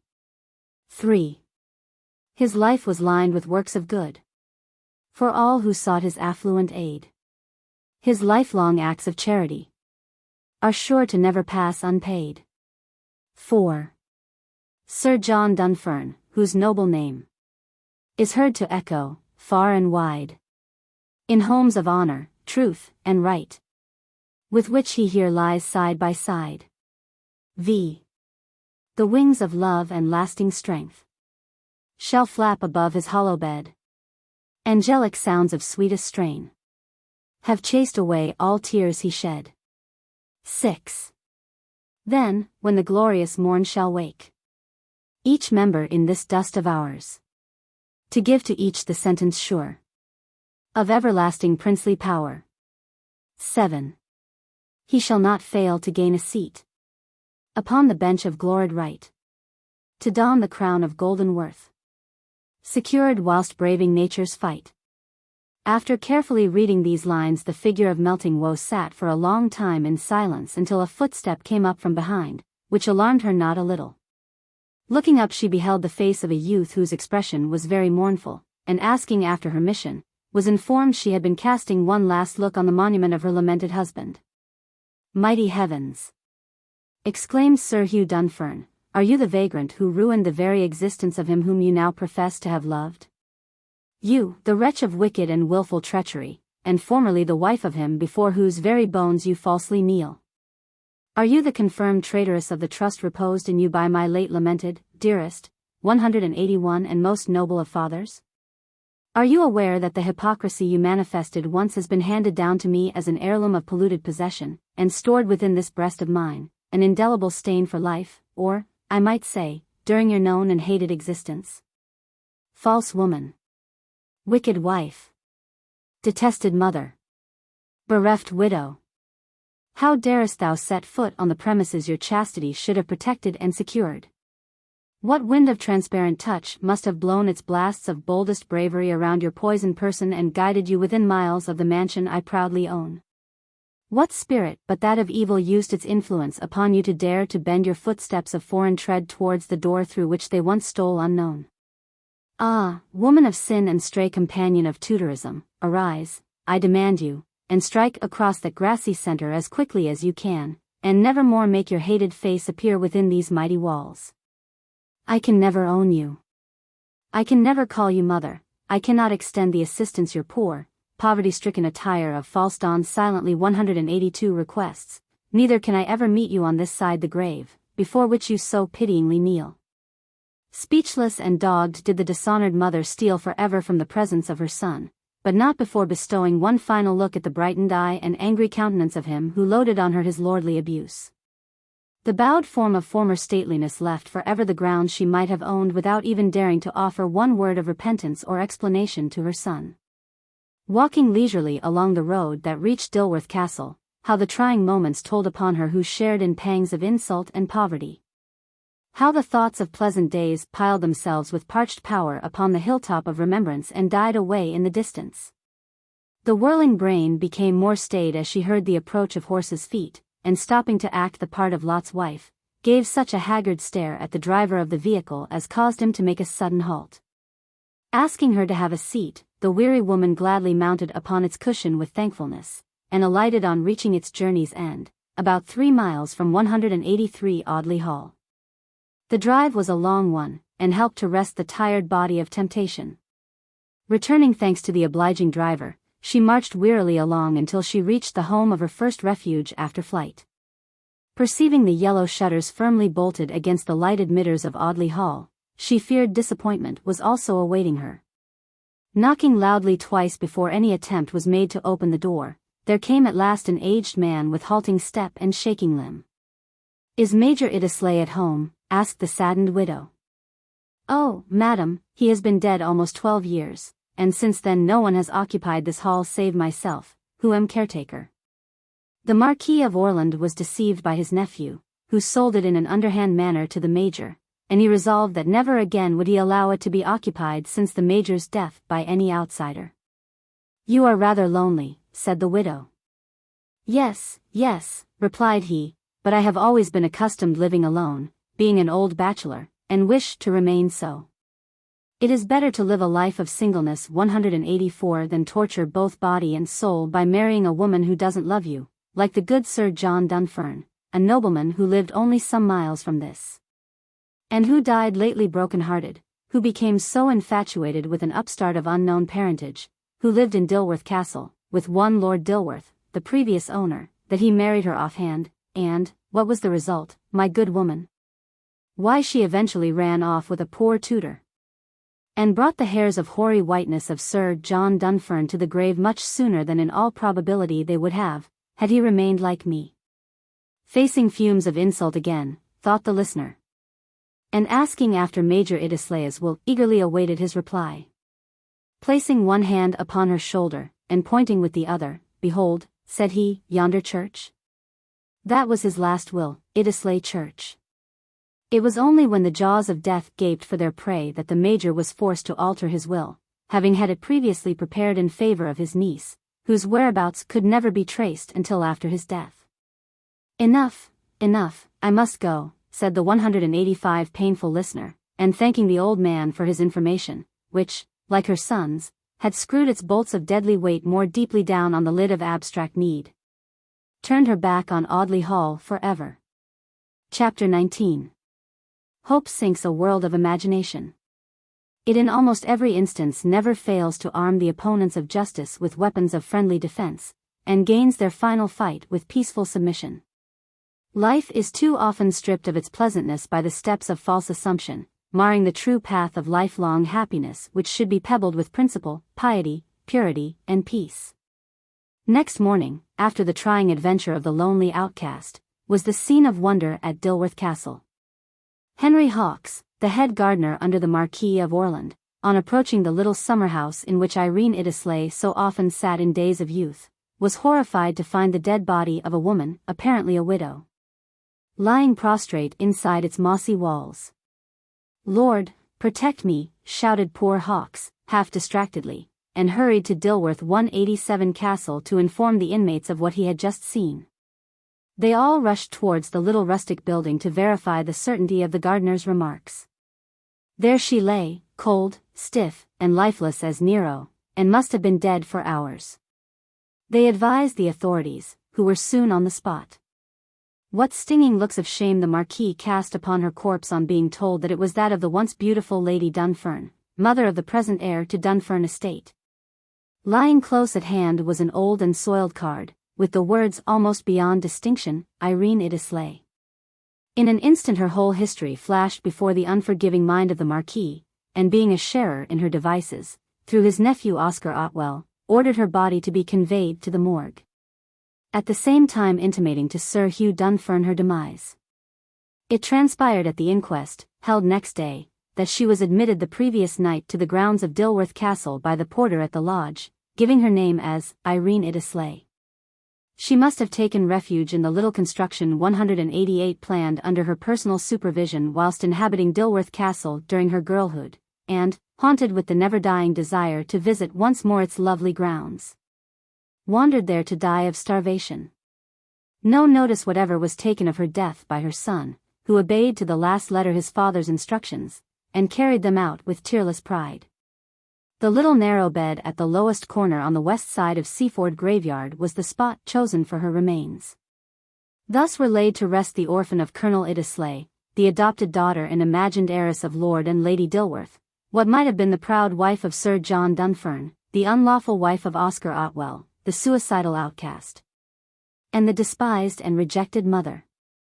She who might have swayed society's circle with the scepter of nobleness, she who might still have shared in the greatness of her position and defied the crooked stream of poverty in which she so long sailed, had she only been, first of all, true to self, then the honourable name of Sir John Dunfern would have maintained its standard of pure and noble distinction, without being spotted here and there with 189 heathenish remarks inflicted by a sarcastic public on the administerer of proper punishment. Then the dignified knight of proud and upright ancestry would have been spared the pains of incessant insult, the mockery of equals, the haunted diseases of mental trials, the erring eye of harshness, and the throbbing twitch of constant criticism. It was only the lapse of a few minutes after the widowed waif left Dunfern Mansion until the arrival of her son from London, after bidding his mother quit the grounds owned by him, blotted her name forever from his book of memory. And being strongly prejudiced by a father of faultless bearing, resolved that the sharers of beauty, youth, and false love should never have the slightest catch on his affections. Errata. The printed book was typeset and proofread more carefully than most books of similar literary quality. The author's errata slip was attached to the beginning of the book. It is included here for completeness. All listed changes have been made in the text. Notes in the final column are added by the transcriber. Page. Read, was extended him. Original form, were, for, was, with two subjects, is technically correct. Sank should read, seek. Took is unnecessary. Context. Entered the room, and taking her accustomed seat to partake of it. Took as best she could. Author may have intended, taking her accustomed seat. Partook of it as best she could. Read, which calls it forth. Offhand should be offhand. Author may have intended out of hand.